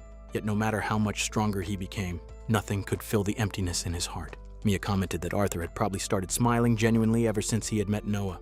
Arthur wondered what she meant, insisting that he had always smiled. However, Mia pointed out that when they had first met, he had only been pretending to smile. Now, she said, he was smiling for real. Arthur became emotional and realized that what he had always wanted was a family. Suddenly, he hugged Mia and told her that she was one of the reasons he had found that happiness, and that he truly loved her. Afterward, Mia was free to leave, and she immediately felt hungry. Arthur thought about a secret he had been keeping from her ever since they had first met. Mia seemed much happier now, but Arthur decided not to reveal anything because she looked incredibly cute while eating. As Arthur watched her with a smile, Mia wondered if something was wrong. Arthur simply denied it. All of a sudden, the demon lord Suo appeared behind Arthur and remarked that he seemed to be having a lot of fun. Immediately on guard, Arthur swung his sword at Suo. However, Suo effortlessly retreated to a safe distance and commented that Arthur was brave, adding that he expected nothing less from the hero. Hearing the familiar voice and sensing the lingering presence, Arthur quickly realized that it was Suo, the former demon lord. Suo corrected him, stating that he was not the former demon lord, but the current one. Nevertheless, he remarked that it had been a long time since they had spoken in person, not since the incident at the village. He also noted that Arthur seemed to have grown stronger since then. Suo continued by recalling that Arthur had only recently awakened as the hero back then, and had been filled with confusion and anxiety. Because of that, he had been weak and unable to act properly. Arthur asked whether that was all Suo had to say. He then declared that he would show him the current power of the hero. Calling down lightning from the clouds, Arthur surrounded himself with its energy and rose into the air. Suo immediately recognized it as the hero's unique skill, the Court of Hero. Arthur launched himself forward and struck at Suo with his sword, but Suo effortlessly dodged every attack. Arthur felt confident. Back then, he had not even been able to leave a scratch on Suo, but now he had become much stronger. He unleashed the Supreme Thunder Slash, but Suo merely commented that the hero's growth was something worth celebrating. In response, Suo launched a massive fireball at Arthur and wondered what the hero would show him next. As the battlefield became covered in fog and smoke, Arthur charged forward with his sword drawn, telling Suo not to act so high and mighty all the time. Kabardi suddenly arrived to intervene, apologizing for being late. Suo remarked that it was the lifestyle leader and commented that he was, as always, exceptionally reliable. Soon, numerous demons appeared in the sky. Suo casually instructed them to do their best to entertain him before Arthur met his end. A few of the demons flew toward Mia. She shouted at them to stay away, warning them that she was not an ordinary cat and that they would regret underestimating her. Internally, she realized that she would have to undo her transformation in order to fight properly. However, she did not want Arthur to witness her true form. As the demons lunged at her, Arthur immediately turned to protect Mia. At that moment, Kabardi struck Arthur from behind, criticizing him for letting his guard down and looking away during battle. Using Flash Step, Arthur instantly closed the distance and unleashed Thunder Flurry, defeating the demons that had targeted Mia. He then yelled for her to run away from the battlefield. Mia quickly retreated from the area. Kabardi called out to Suo, but Suo replied that it did not matter. He explained that the ship's magical interference was disrupting presence detection, making it impossible to accurately track anyone. Furthermore, he stated that the only person present who could truly pose a threat to them was Arthur. Hearing this, Arthur realized that Suo seemed unaware of Noah and his companions. As long as their existence remained hidden, they would still have a chance to turn the situation around. Moments later, a large number of demons gathered behind Suo while Arthur stood alone before them. Despite being outnumbered, Arthur showed no fear. He declared that he had witnessed a world where countless innocent people suffered without reason. He had seen hardworking individuals who had done everything possible to survive, treated like worthless trash by cruel demons. He never wanted to see such a world again. That was precisely why he had taken up the sword. Arthur further proclaimed that the world belonged to everyone, not just demons. Therefore, he swore that every demon standing before him would eventually be defeated. Mia recalled an incident from a few months earlier in a small village when she had met Arthur for the first time. Back then, she had asked him to apply medicinal herbs to his injuries. She had been frightened at the time, but Arthur had simply smiled and reassured her. He had told her that if she felt sad about his wounds, then he would be the strange one for getting himself hurt in the first place. However, he had also explained that he was the hero, and that was why he fought despite the risks. The memory faded as the scene returned to the present. Inside the ship, the passengers were growing increasingly concerned. They wondered what was happening outside, why the ship was shaking so violently, and what was causing the constant thunder. A crew member apologized to everyone and requested that they remain inside the ship. He assured them that someone would be sent to investigate the situation. Some passengers speculated that they might have been caught in a storm. Elsewhere, Lion called out to Noah, and Noah immediately understood that something unusual was happening. At that moment, Mia rushed into the area, shocking everyone present. Calling out Arthur's name, she informed them that he was in danger. The crowd quickly recognized her as the hero's cat and was astonished to hear her speak. As someone picked her up, Mia urgently explained that Arthur was currently facing the former demon lord, Suo. One man wondered whether some kind of ventriloquism magic was being used. Mia immediately denied it. However, she realized that no one would truly listen to her while she remained in her cat form. Unsure of what to do, she remembered Arthur's words. He had once said that if the world could become a place where everyone smiled happily, then he would be completely satisfied. Determined to help him, Mia drew everyone's attention and declared that she was not using ventriloquism magic. Then, before the stunned crowd, she reverted to her true form and revealed that she was one of the 12 mages, the magic cat, Mia. Everyone was left speechless. Mia continued by urging everyone to listen carefully. She explained that demons were attacking the ship at that very moment and that Arthur was fighting them alone. Suddenly, Lion grabbed her from behind, causing her to become annoyed and demand that he let her go. Ignoring her protests, Mia desperately pleaded for everyone to listen. She admitted that she had done many terrible things in the past and stated that she did not care if they chose to turn her into a mana tank afterward. Fighting back tears, she begged them to promise that they would save Arthur. Her heartfelt plea moved those around her. At that moment, a man asked Albus whether Mia truly was one of the 12 mages, explaining that the situation would change significantly if her claim was true. Albus replied that he had never seen her before. Lisa added that many people often impersonated famous figures, suggesting that Mia might simply be another fraud. Flamma sighed and remarked that such misunderstandings happened to them far too often and were always troublesome. Seeing Mia's tears, Lion apologized and admitted that he might have been mistaken. He gently told her to wipe away her tears. Noah then stepped forward and told Mia that he could see how much she cared about Arthur. He confidently declared that he would protect the people he cared about and swore it upon his muscles. Just then, Sebas and Cecil stepped forward as well. They announced that they would accompany Noah because they could not abandon a friend of his when he was in need. They promised that they would stand beside him until the end. Noah joined them, explaining that there was still much he wanted to teach Arthur. For that reason, he intended to go as well. Next, Freesia stepped forward and stated that she still had a score to settle with the demons from their previous encounter. Therefore, she would also be joining the rescue mission. With their resolve united, Noah led the group out of the ship and toward the battlefield, determined to save Arthur and confront the demons together. A man suggested to his teacher Shino that they should join the others and help in the battle. However, Shino refused, stating that they could leave the matter to those monsters. He confidently remarked that he knew Noah was far more terrifying than any demon they could encounter. Instead, Shino instructed him to send an emergency signal to the capital. He explained that their responsibility was to protect the main hall and ensure the safety of the passengers. Meanwhile, outside the ship, Arthur continued his fierce battle against Kabardi. Using the flash sword style, Arthur infused his blade with the power of thunder and launched a powerful attack. However, Kabardi effortlessly blocked it. Refusing to give up, Arthur immediately followed up by leaping forward and swinging his sword again. Kabardi stopped the attack with ease and declared that neither Noah's attacks nor Arthur's would ever be effective against him. He then delivered a powerful kick that sent Arthur flying backward. Looking down at him, Kabardi wondered whether Arthur could take the situation a little more seriously. Arthur's body was already covered in injuries, yet he stubbornly rose to his feet. From the sidelines, Suo observed the battle and commented that Arthur was merely exhausting himself. In Suo's opinion, fighting solely to protect others was the way of the weak. He claimed that if Arthur had wielded his sword for his own sake rather than for others, he might have stood a chance. Ignoring Suo's words, Arthur charged at Kabardi once again. A massive explosion erupted upon their clash. When the smoke cleared, Arthur was lying on the shattered deck while Kabardi stood over him with one foot planted firmly on his body. The surrounding area had been completely devastated by the force of their battle. Kabardi remarked that Arthur might be the hero, but in the end, he was still nothing more than a mere human. Arthur struggled to rise and attempted another attack, but Kabardi immediately responded with Vortex Riser. A violent tornado formed around Arthur and hurled him high into the sky. Seeing Arthur's condition, Suo calmly ordered Kabardi to take the hero's head. As Kabardi prepared to carry out the order, Suo suddenly added that killing Arthur outright would be a waste. Instead, he intended to make Arthur stronger than ever by turning him into an undead servant. Following the command, Kabardi raised his massive weapon and prepared to finish Arthur with sword drills. At that moment, Arthur silently admitted to himself that he did not want to die. Kabardi noticed the change in Arthur's expression and became confused. Suddenly, a powerful figure descended from above. Before Kabardi could react, Noah crashed into him and landed a devastating blow that sent him flying toward the upper section of the ship. The impact created a tremendous explosion that shook the entire battlefield.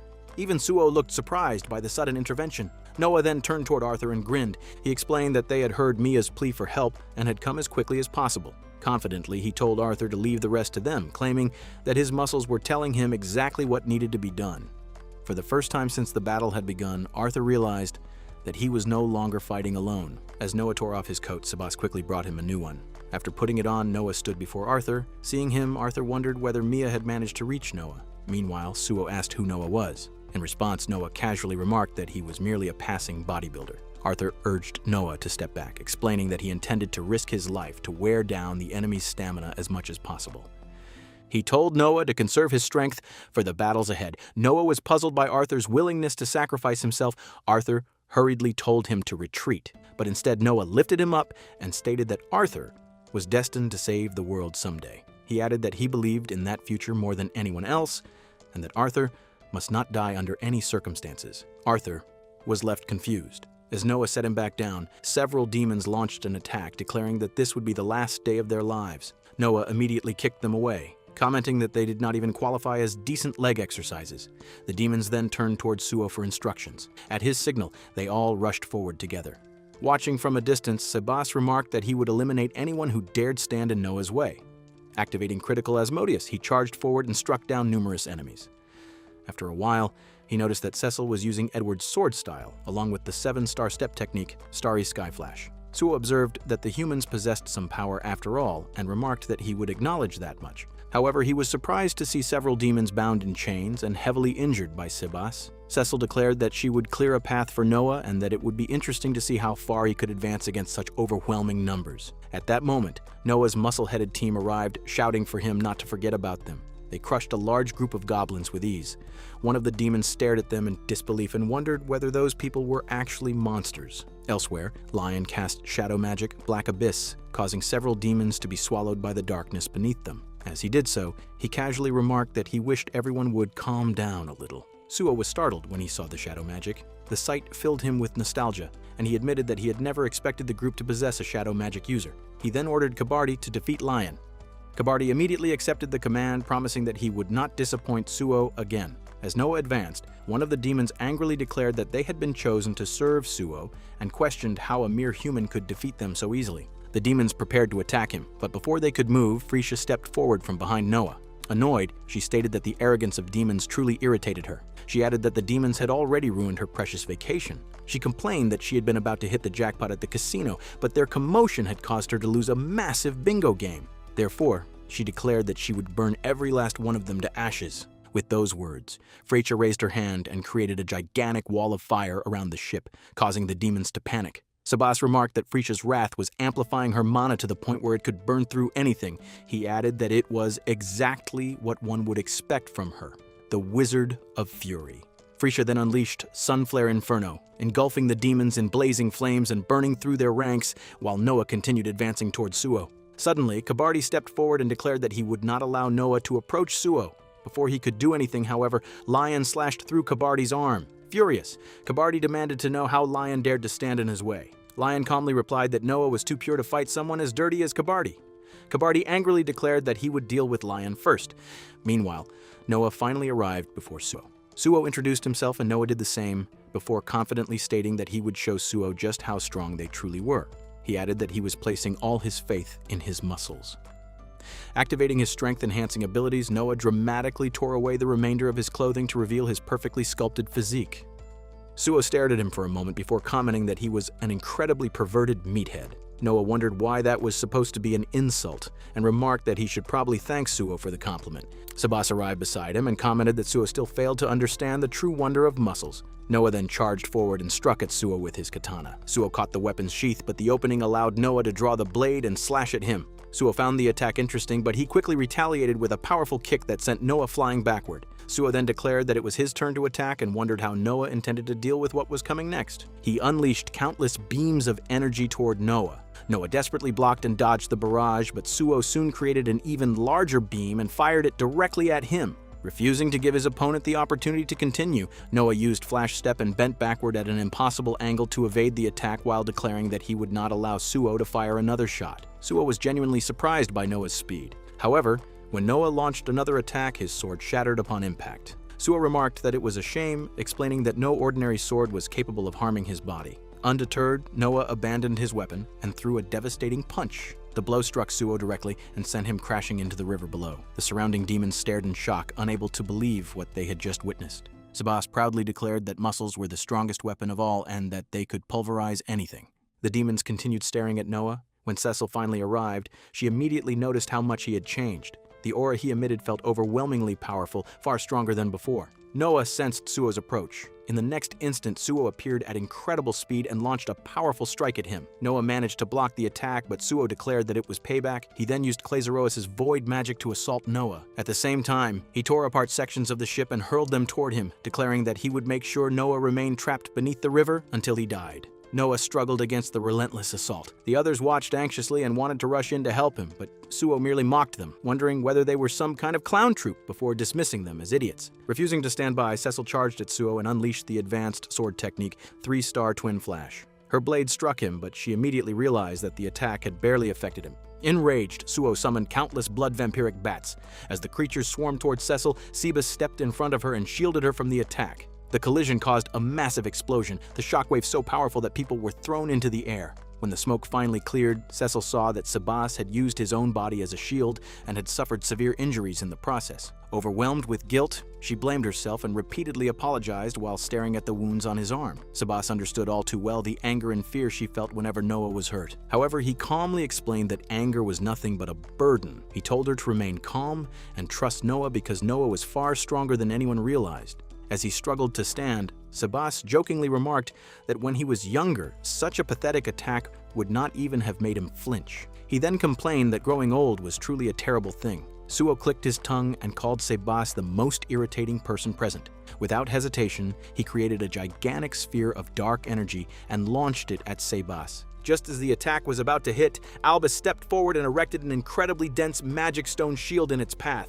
While holding the barrier, he shouted that he could not maintain it much longer because it was already beginning to crack. At that moment, Lisa rushed forward. Using her magical hair, she reinforced the shield and activated 10,000 hair rampage cuticles. She admitted that her hair would grow back quickly, but her defensive technique would not be able to hold for long. Then Flamma stepped forward. Activating domination, she unleashed Crystal Dragon Spike, creating a tremendous explosion that collided directly with Suo's attack. Even after that, fragments of Suo's enormous spell continued falling from the sky in smaller forms, threatening both humans and demons alike. Seeing the danger, Mia immediately acted. She activated beast magic, clenching fur balls, creating protective barriers around everyone and shielding every human from the remaining attacks. After the destructive energy was finally dispersed, Suo sighed in frustration and complained that it was always one thing after another with them. Lisa looked at her damaged hair and joked that it seemed she would have to return to having short hair once again. Albus suggested that they should use the opportunity to escape. However, Flamma shook her head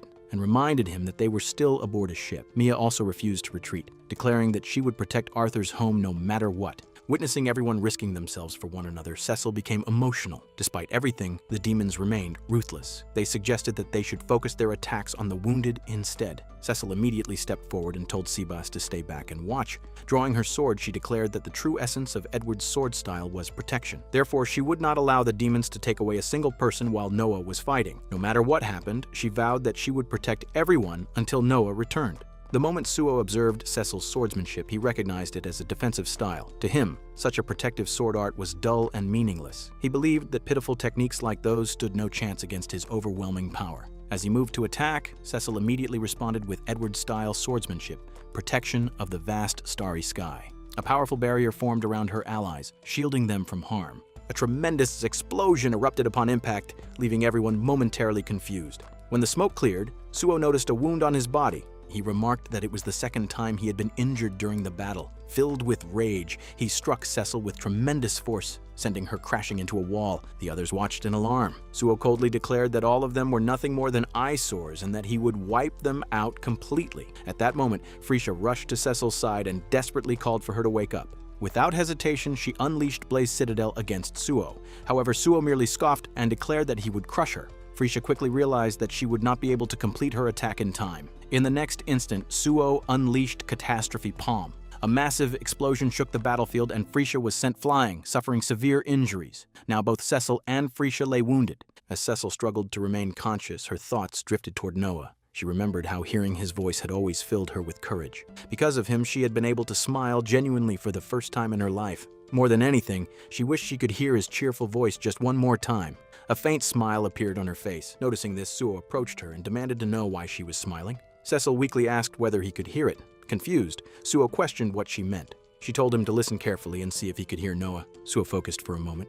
At first, all he heard was the sound of bubbles rising through the water. Then suddenly, an immense pressure erupted from the ocean below. With a thunderous roar, Noah burst out of the water while lifting an enormous section of the shattered ship above his head. The sight left Suo completely shocked. He could hardly believe that Noah had managed to escape after being buried beneath the river and crushed by so much wreckage. Noah proudly declared that such obstacles meant nothing before the power of muscles. The moment everyone saw him, relief and joy spread across their faces. Without wasting any time, Noah hurled the gigantic piece of the ship directly at Suo.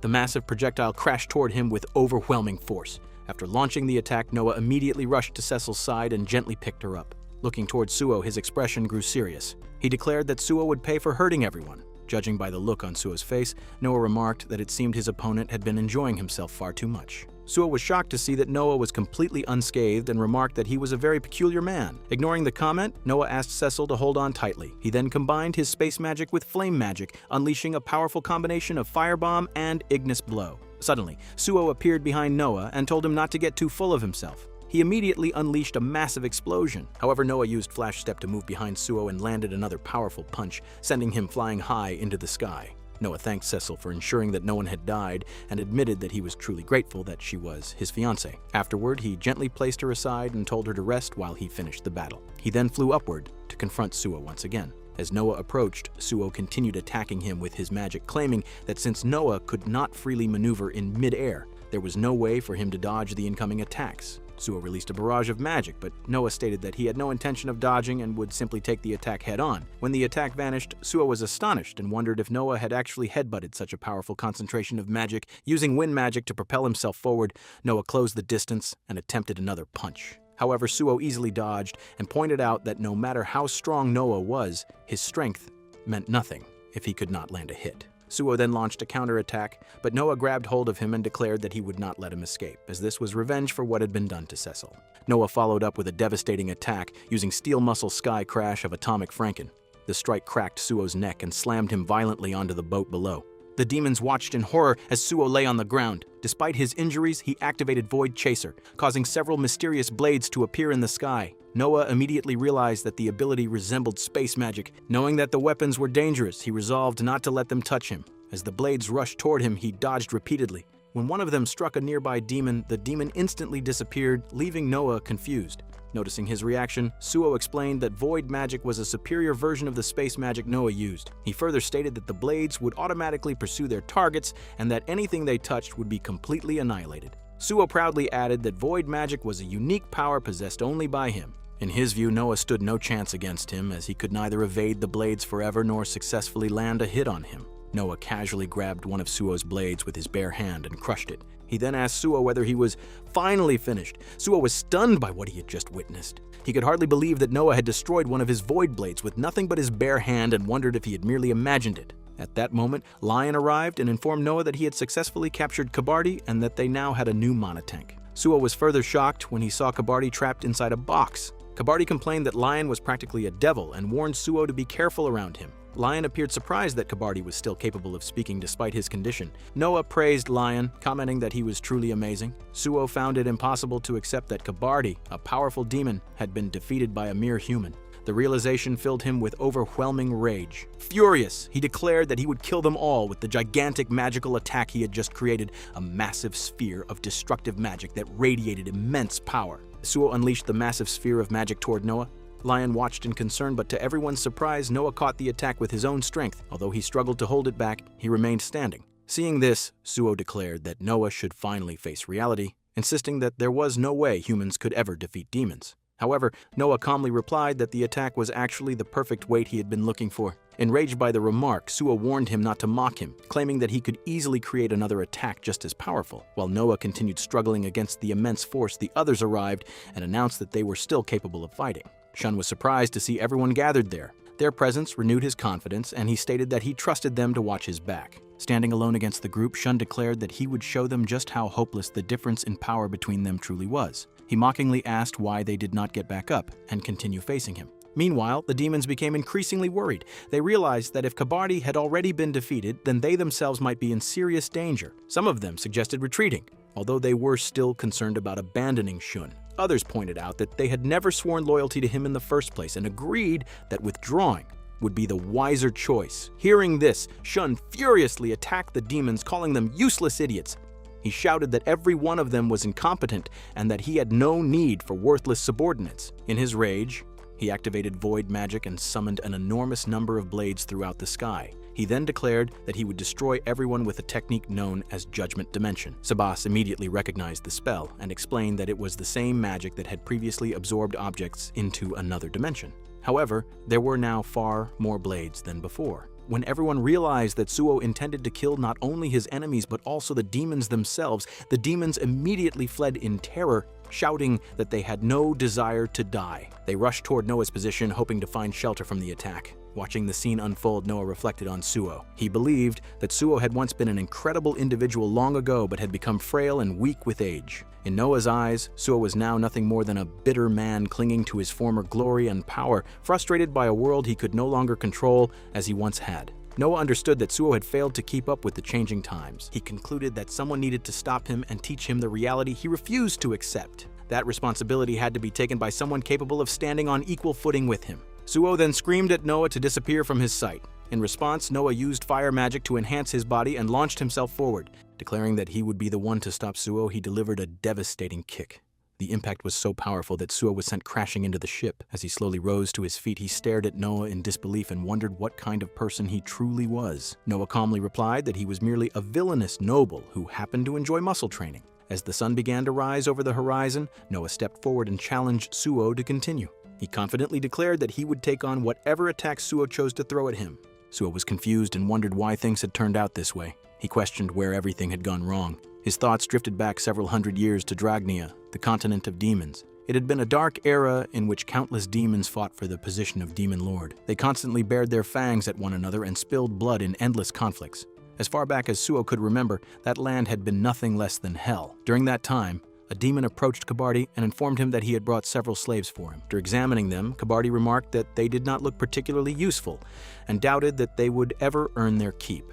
Among the slaves were Suo and another young Valachian, both of whom appeared terrified. Seeing no value in them, Kabardi ordered that they be killed. However, the demon who had brought them quickly objected and urged Kabardi to wait. He explained that the two were Valachians and that each of their hearts was worth an entire palace. Before he could say anything further, another demon suddenly struck him down and tore out his heart. As he lay dying, he pleaded for mercy. The wounded demon called out Suo's name. Realizing the danger, Suo immediately began to run. The distraction created an opportunity for the other captive to escape as well. Watching the scene unfold, one of the demons commented that it was now the second one's turn. As Kabardi prepared to kill him, Suo believed that he would simply die there alongside the others. At that moment, however, an explosive surge of mana erupted from within him. Rising to his feet, Suo unleashed a terrifying power and slaughtered every demon present. After wiping them out, he coldly remarked that everyone else was dead and asked Kabardi whether he wanted to join them. To Suo's surprise, Kabardi immediately knelt before him. Kabardi explained that such overwhelming power would inevitably attract those who sought the title of Demon Lord.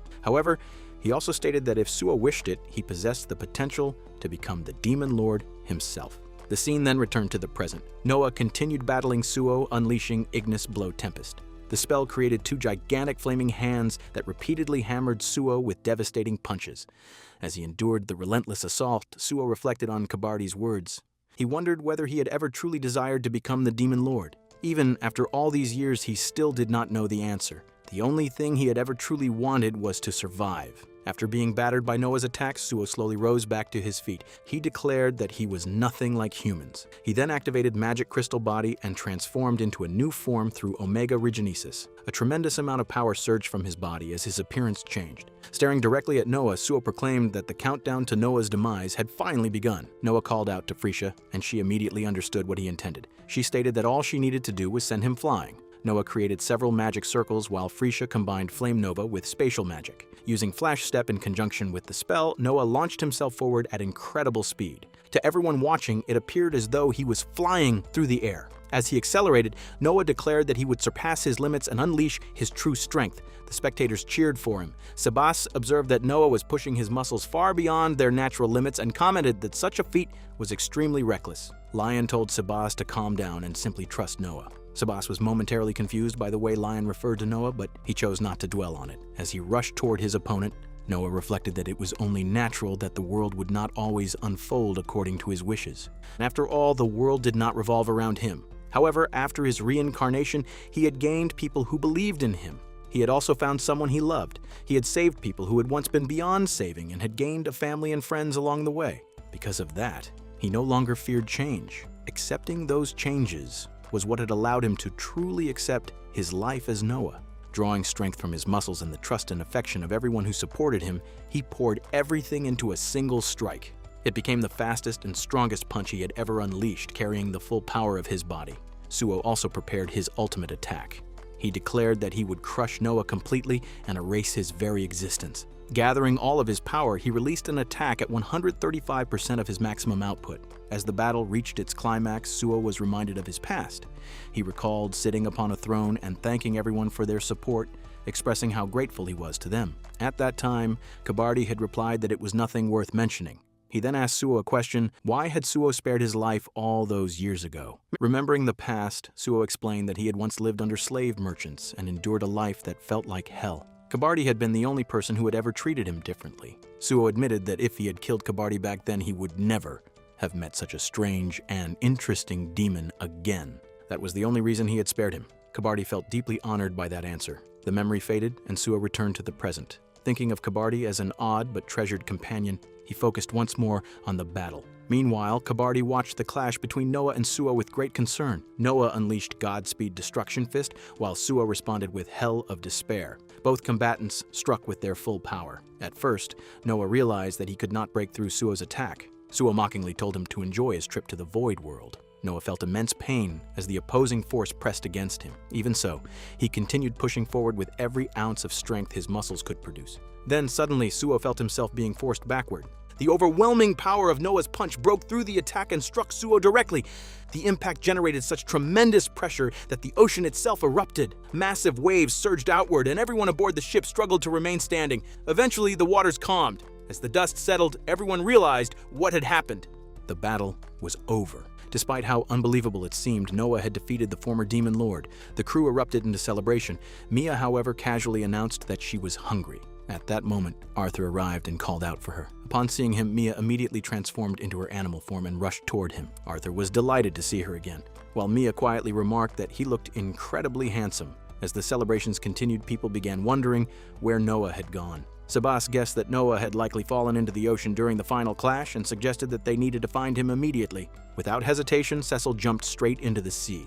Sabas quickly pointed out that they were all exhausted and should avoid overexerting themselves, but he nevertheless began searching for a rowboat as quickly as possible. Lion could hardly contain his happiness. He was overjoyed that Noa had actually succeeded. Meanwhile, deep beneath the ocean, Suo slowly sank through the water. He accepted that he had lost. Reflecting on his life, he realized that he had spent centuries living in fear of death. He had continued growing stronger and older, clinging to life, only to eventually lose his position as Demon Lord. As his consciousness faded, he remembered another moment from the distant past. He had once knelt before someone and admitted defeat. He had requested that they brand him with the Death Head, the symbol through which the title of Demon Lord was traditionally inherited. However, that person had refused.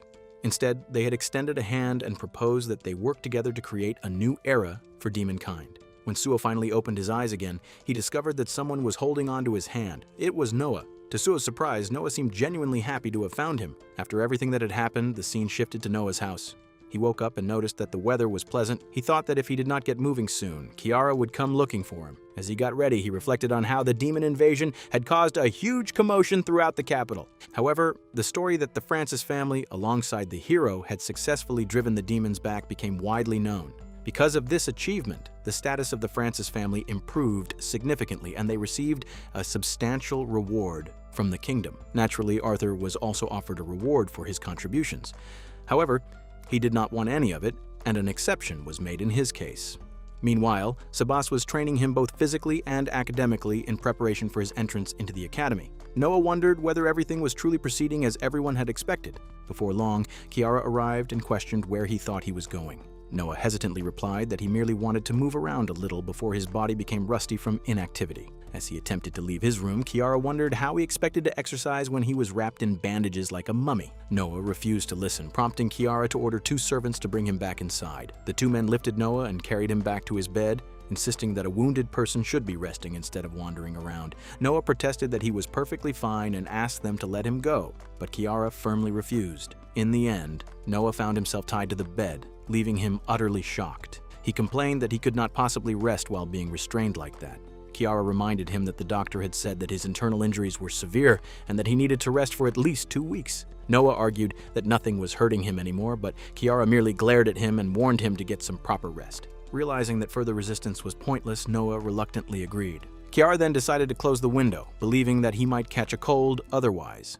As Noa watched her fuss over him, he could not help but think that she was still upset because he had not been paying much attention to her lately. 2 members of the muscle-headed group came by and told Noah that he should listen to Kiara. As they were leaving, they presented him with a temple cat as a gift. Noah was delighted to see it. However, Sabas immediately stepped in and took the cat away. Noah looked like a fish desperately longing for water, but Sabas insisted that resting should be his top priority. He explained that it was for Noah's own sake as well as Kiara's. After a while, Arthur arrived with Mia. Arthur was surprised that they had brought a temple cat to visit an injured person, remarking that he had never seen such a thing before.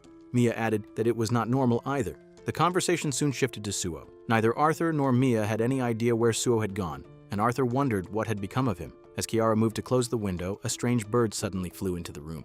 Kiara immediately shouted that Noah was resting and should not be disturbed. Ignoring her, the bird flew directly to Noah and perched on his head.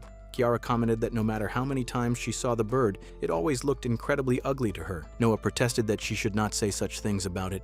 In response, Kiara asked whether he truly was not bothered by having such a strange creature attached to him. Noah examined the bird closely. Its entire body was covered in purplish feathers and its wings were ridiculously small. He had no idea how such a creature could even fly. It behaved as though it ruled the world, and its body was completely round and fluffy. Despite its appearance, Noah found that rubbing against its soft feathers felt surprisingly comforting. Kiara then asked where he had found it. Noah replied that he had encountered it in the forest. Arthur approached and remarked that Noah had apparently started keeping a pet, just as Arthur had Mia. Mia immediately objected to being called a pet. Curious, Arthur attempted to touch the bird and wondered what species it was. To everyone's surprise, the bird suddenly pushed him away, causing him to stumble backward. Arthur was startled, and Noah secretly wondered whether such a bird even existed in that world. Without revealing the truth, Noah claimed that it was a bird known as a myna and that he had heard of the species before. Even Sabas admitted that he had never seen anything like it. Noah felt relieved that everyone accepted his explanation without question.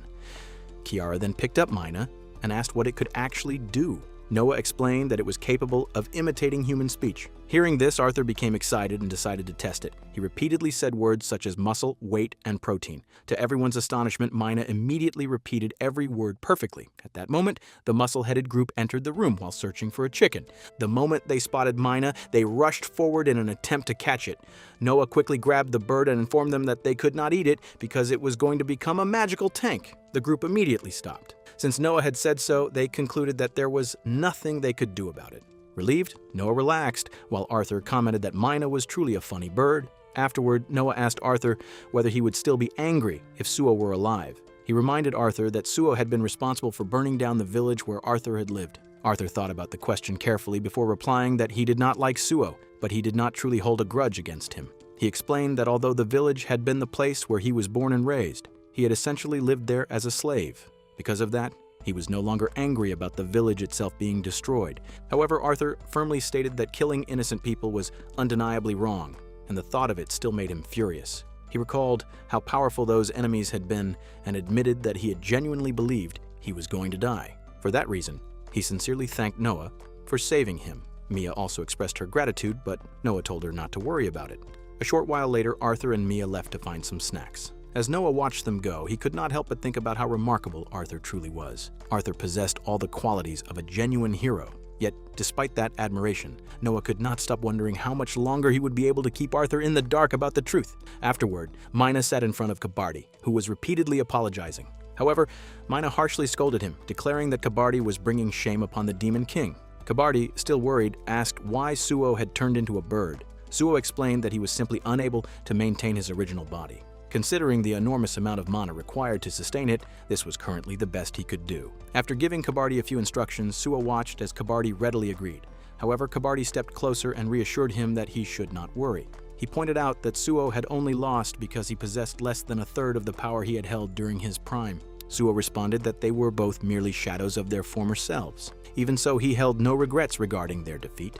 What puzzled him, however, was the fact that his power had stopped weakening. This revelation surprised Kabardi, who wondered whether Suo's deterioration had truly come to an end. Suo confirmed that it seemed to be the case. Although his mana might have diminished even further during his battle against Noah, his power had finally stabilized. Under such circumstances, reviving their former demon army was no longer an impossible dream. Hearing this, Kabardi became excited and enthusiastically suggested conquering the world once again. At that moment, Noah suddenly appeared and casually asked whether they were planning to become villains again. Both Suo and Kabardi were startled. They immediately wondered how long Noah had been standing there and whether he had overheard their entire conversation. Regardless, they felt that it was none of Noah's business. Noah, however, reminded them that Suo was essentially his familiar now. Suo immediately flew closer and angrily declared that Noah was a worthless human.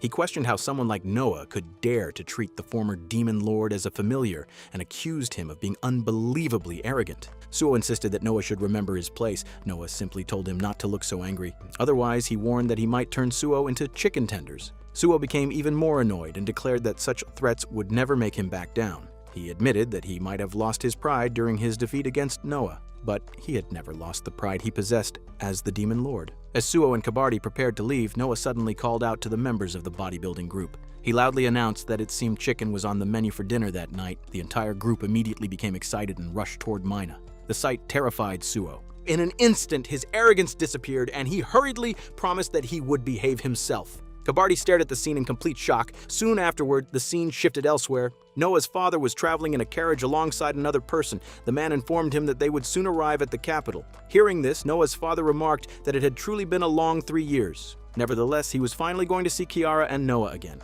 Noah's father Alec remarked that it seemed there had been some kind of festival or celebration in the capital. He suspected that the city had only managed to repel the demon attack with the help of the guards, and he hoped that Noah had not gotten carried away after the incident.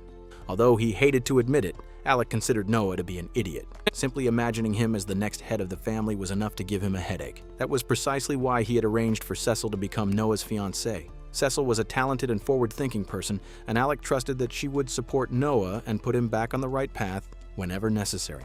If only Noah could change a little, Alec thought. Eventually, they arrived at the mansion. As Alec stepped out of the carriage, he reflected on how much his children had grown. However, the moment he announced his return and entered the estate, he was greeted by a scene that left him completely bewildered. Everyone seemed occupied with their own activities. Several muscle-headed individuals were sprinting around while carrying weights 30 times heavier than normal. Alec wondered whether he had somehow gotten lost. Strange creatures resembling a bat, a bird, and a cat roamed around the grounds while others were busy with intense physical training. A man named Lion approached him and asked whether he had come to see Noah. Alec introduced himself and inquired about the man's identity. Upon learning that Alec was Noah's father, Lion introduced himself as Noah's swordsmanship instructor and an A-rank adventurer. He expressed his pleasure at meeting him. Alec thanked Lion for taking care of Noah and thought that the man appeared both polite and hardworking. Lion offered to guide him to Noah's location. As they walked, Alec noticed that Lion was dragging Freesia along behind him. Curious, he asked for an explanation. Lion explained that Freesia had eaten a snack he had been saving for himself.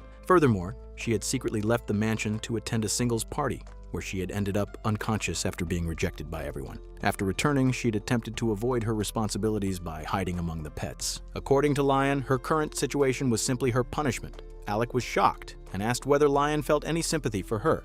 He also requested that Lion be gentle with her. Lion agreed and instructed Freesia to immediately recover her mana using the mana tank. Alec found himself wondering what a mana tank was. As he continued observing his surroundings, his confusion only deepened. Several muscular individuals were still training intensely. Arthur was busy writing something while Sebas taught nearby. Suo was spending time with Kabardi, who was nervously shouting and begging others not to sneak so much food. At that point, Alec could no longer understand what was happening. He wondered whether this was truly his home at all. The entire place felt more like a circus than a noble household. However, he could not deny that the situation was partly his own fault. He had always prioritized work over his family, leaving little time for his children. Eventually, Lion led him to a room. Before leaving, Lion expressed his hope that Alec would continue striving to be a good father to Noah. Alec found those words difficult to accept. He reflected on everything he had done for Noah and realized that all he had ever provided was money and an arranged fiancé. He had never truly given his son the love and attention he deserved. For that reason, Alec considered himself a failure as a father. However, Alec thought that no matter how brief the time might be, he wanted to cherish every moment he could spend with his children. When he entered the room, he called out to Noah, announcing that he had returned. To his surprise, he was greeted by the sight of Noah's remarkably muscular physique. Noah remained completely calm upon seeing his father.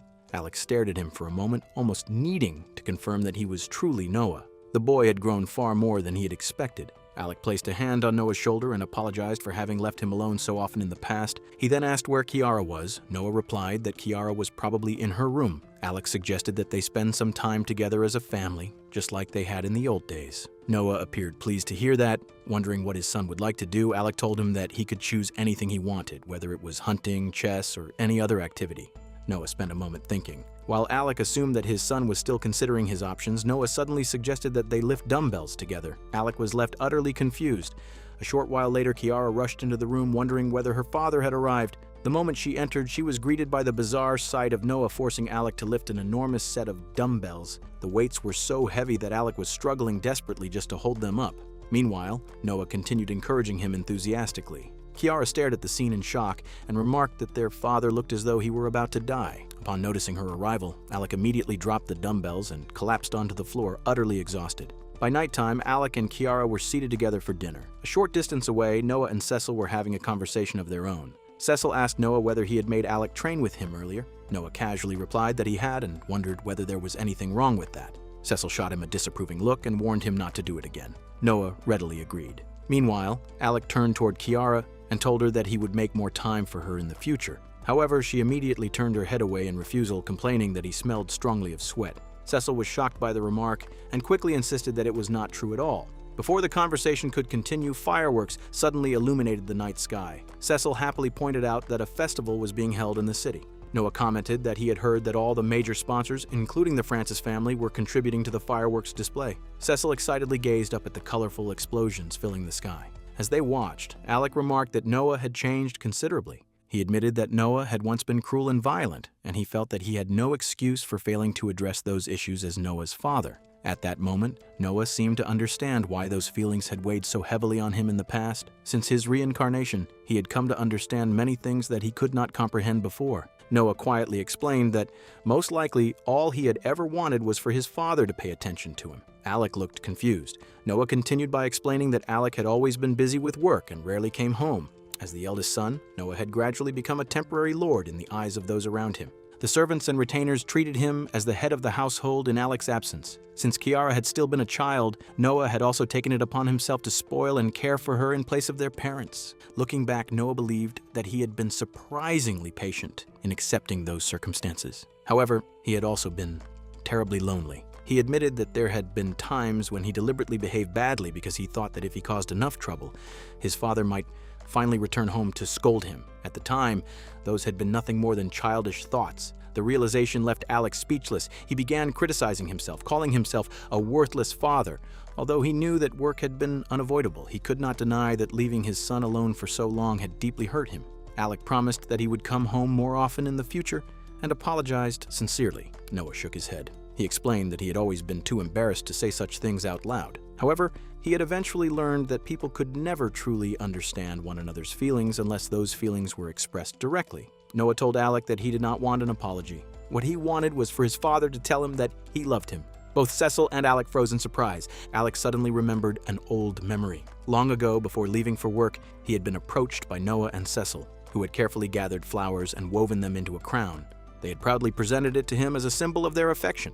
Alec had then asked Kiara to place the flower crown on his head herself. She had happily done so. At that time, Noah had asked whether his father was leaving for work again. Alec had apologized and told Noah to take good care of Kiara while he was away. Noah had readily agreed. Back then, Alec had simply assumed that it was natural for an older brother to look after his younger sister. Time and time again, he had left those responsibilities to Noah without realizing how much his children were growing right before his eyes. Now, he regretted it more than anything.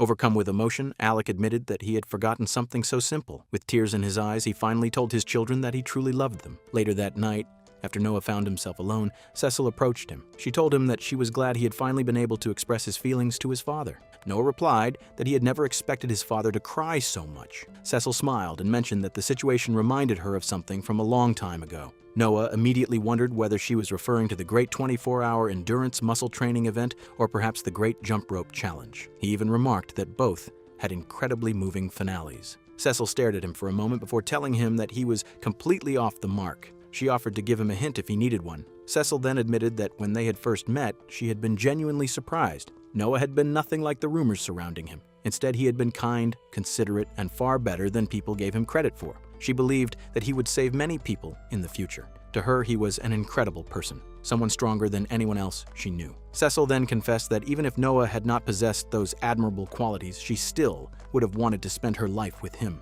At that moment, a shooting star streaked across the night sky. Cecil gazed at it and quietly remarked on how beautiful it was. Deep within her heart, She wished that if Noah would allow it, she could spend the rest of her life loving him with all her heart. The group arrived at a large building, and upon seeing it, Albus wondered what kind of place it was. Lisa quickly recognized it as a hair salon, but Flamma suggested that it might actually be a monster feeding facility. Sabas turned toward Noah and asked what the building really was. Noah explained that after Arthur had defeated Suo and earned permission to enroll, Noah himself had also been granted a single wish. As a result, he had requested the construction of a gym in the royal capital. The muscle-headed children became excited and remarked that it looked completely different from a church. Noah proudly replied that it was a dream theme park dedicated entirely to muscle training. He added that he had wanted to bring his father there as well, but Alec had unfortunately been forced to return to work. Sabas felt that it was a real shame. Meanwhile, Lisa and Albus attempted to quietly sneak away. Unfortunately for them, they were quickly caught and dragged inside along with everyone else. The moment they entered, the muscle enthusiasts were overwhelmed with excitement. They eagerly commented that the place was incredible and that they had never seen such equipment before. Inside the gym, 3 men were already waiting for them. They welcomed the group to the muscle gym, Snow Beer. Noah was surprised to see the 3 individuals standing there. The muscle-headed group immediately began showing off their physiques, and Sabas enthusiastically walked over to shake hands with Arnold. When it was Noah's turn, he simply stepped forward and revealed his physique. The moment Arnold and his companions saw him, they were left speechless. To them, Noah seemed to radiate an overwhelming aura and possess a physique far beyond that of an ordinary person. Arnold remarked that it had taken him until his late 30s to reach a comparable level of physical development. He also observed that Noah appeared to be surrounded by wonderful companions. Neger nodded in agreement. Arnold then explained that whenever he exchanged muscles with another person, he could understand their heart. According to him, those who genuinely loved muscles would never betray one another, nor would their passion ever die. Because of that, Arnold challenged Noah to an arm wrestling match. He declared that he wanted to see just how deep Noah's love for muscles truly was. Sabas was shocked. He recalled hearing rumors that Arnold was the kind of man who could supposedly send a dragon flying with his bare hands. However, Noah accepted the challenge without hesitation. As he prepared for the arm wrestling match, he confidently declared that his love for muscles was deeper than anyone else's. Meanwhile, Cecil was strolling through the city with 2 other girls. One of them remarked that she had never imagined she would one day become Cecil's friend at the academy. Cecil smiled and asked her not to be so formal. The girl then mentioned that she had heard the hero would also be enrolling in the academy. The second girl replied that their year must be a particularly special one. However, she quickly added that what concerned her more was Cecil's health. Cecil reassured them that she was completely fine and had already recovered. She explained that the one who had truly suffered the most was Noah. The girl wearing glasses asked whether Noah was still on leave. The other girl then cautiously asked if Cecil was not afraid of him. Cecil tilted her head in confusion and wondered why she should be afraid. The 2 girls explained that they had heard countless terrible rumors about Noah and his family. There were even stories claiming that people taken to their mansion never returned. Because of those rumors, they admitted that they had always been too frightened to even look directly at him. Cecil immediately dismissed those claims as nothing more than baseless rumors. Stepping forward confidently, she declared that Noah was an incredibly kind person and someone she would never be ashamed to introduce to anyone. The 2 girls stared at her in shock. They found it difficult to believe that the infamous Noah could actually be a reasonable and wonderful person. Just then, a loud commotion echoed from a nearby building. Curious, the girls turned toward the source of the noise. When Cecil looked in that direction, she froze. Through the windows of the gym, she could see a crowd of muscle enthusiasts passionately cheering for Noah as he faced Arnold in an arm wrestling match. The bizarre sight left her completely stunned. The other 2 girls were equally shocked. One of them stared at the scene and questioned whether the person in the center of all that excitement was truly Noah. Cecil, whose body had begun trembling uncontrollably, immediately denied it. The scene before her was so absurd that she almost refused to believe her own eyes. Seeing her reaction, the 2 girls became concerned and asked whether she was feeling all right. At that moment, however, Cecil was no longer certain of anything. Cecil remarked that the wound was deeper than she had initially thought. Eventually, Noah defeated Arnold, and everyone was delighted by his victory. However, he suddenly noticed her standing outside. She appeared extremely frightened and reminded him that she had told him to wear proper clothes in public. Noah became confused and frightened, wondering why she was angry with him. The scene shifted to a strange castle nestled between the mountains where many people had already gathered for a meeting. Goat was the first to speak, asking whether Albus was still alive and why he had not returned. In response, Abyss remarked that no one should care, as a weak, low-rank mage like Albus would only hold them back. Gristus laughed and said that his disappearance merely saved them the trouble of getting rid of him themselves. Onoram wondered why they had done such a thing. He questioned what they would do if their identities were exposed and their abilities became known to others. Shuku became furious upon hearing those words, but Moors eventually intervened. She stated that it did not matter because even if someone learned about them, that person would be powerless against them and would simply be signing up for a painful death. At that moment, Yorgen descended from the upper floor and commented that Moors possessed excellent confidence. He added that if she truly considered herself one of the 12 mages, then those were exactly the words she should be saying. Immediately afterward, he jokingly asked her to marry him. Moors was left confused while Yorugan laughed and told her not to take it seriously. However, when he attempted to touch her, Moors became enraged, pushed him back, and warned him not to lay a hand on her. Yorugan complained that she had no sense of humor. Goat quickly asked Moors to calm down and wondered whether she was trying to destroy their entire gathering. The giant creature that Moors had summoned suddenly moved to attack Shuku, but he stopped it effortlessly and destroyed it in an instant. He then told Moors not to cause so much trouble. Afterward, Shuku called out to Yorugan.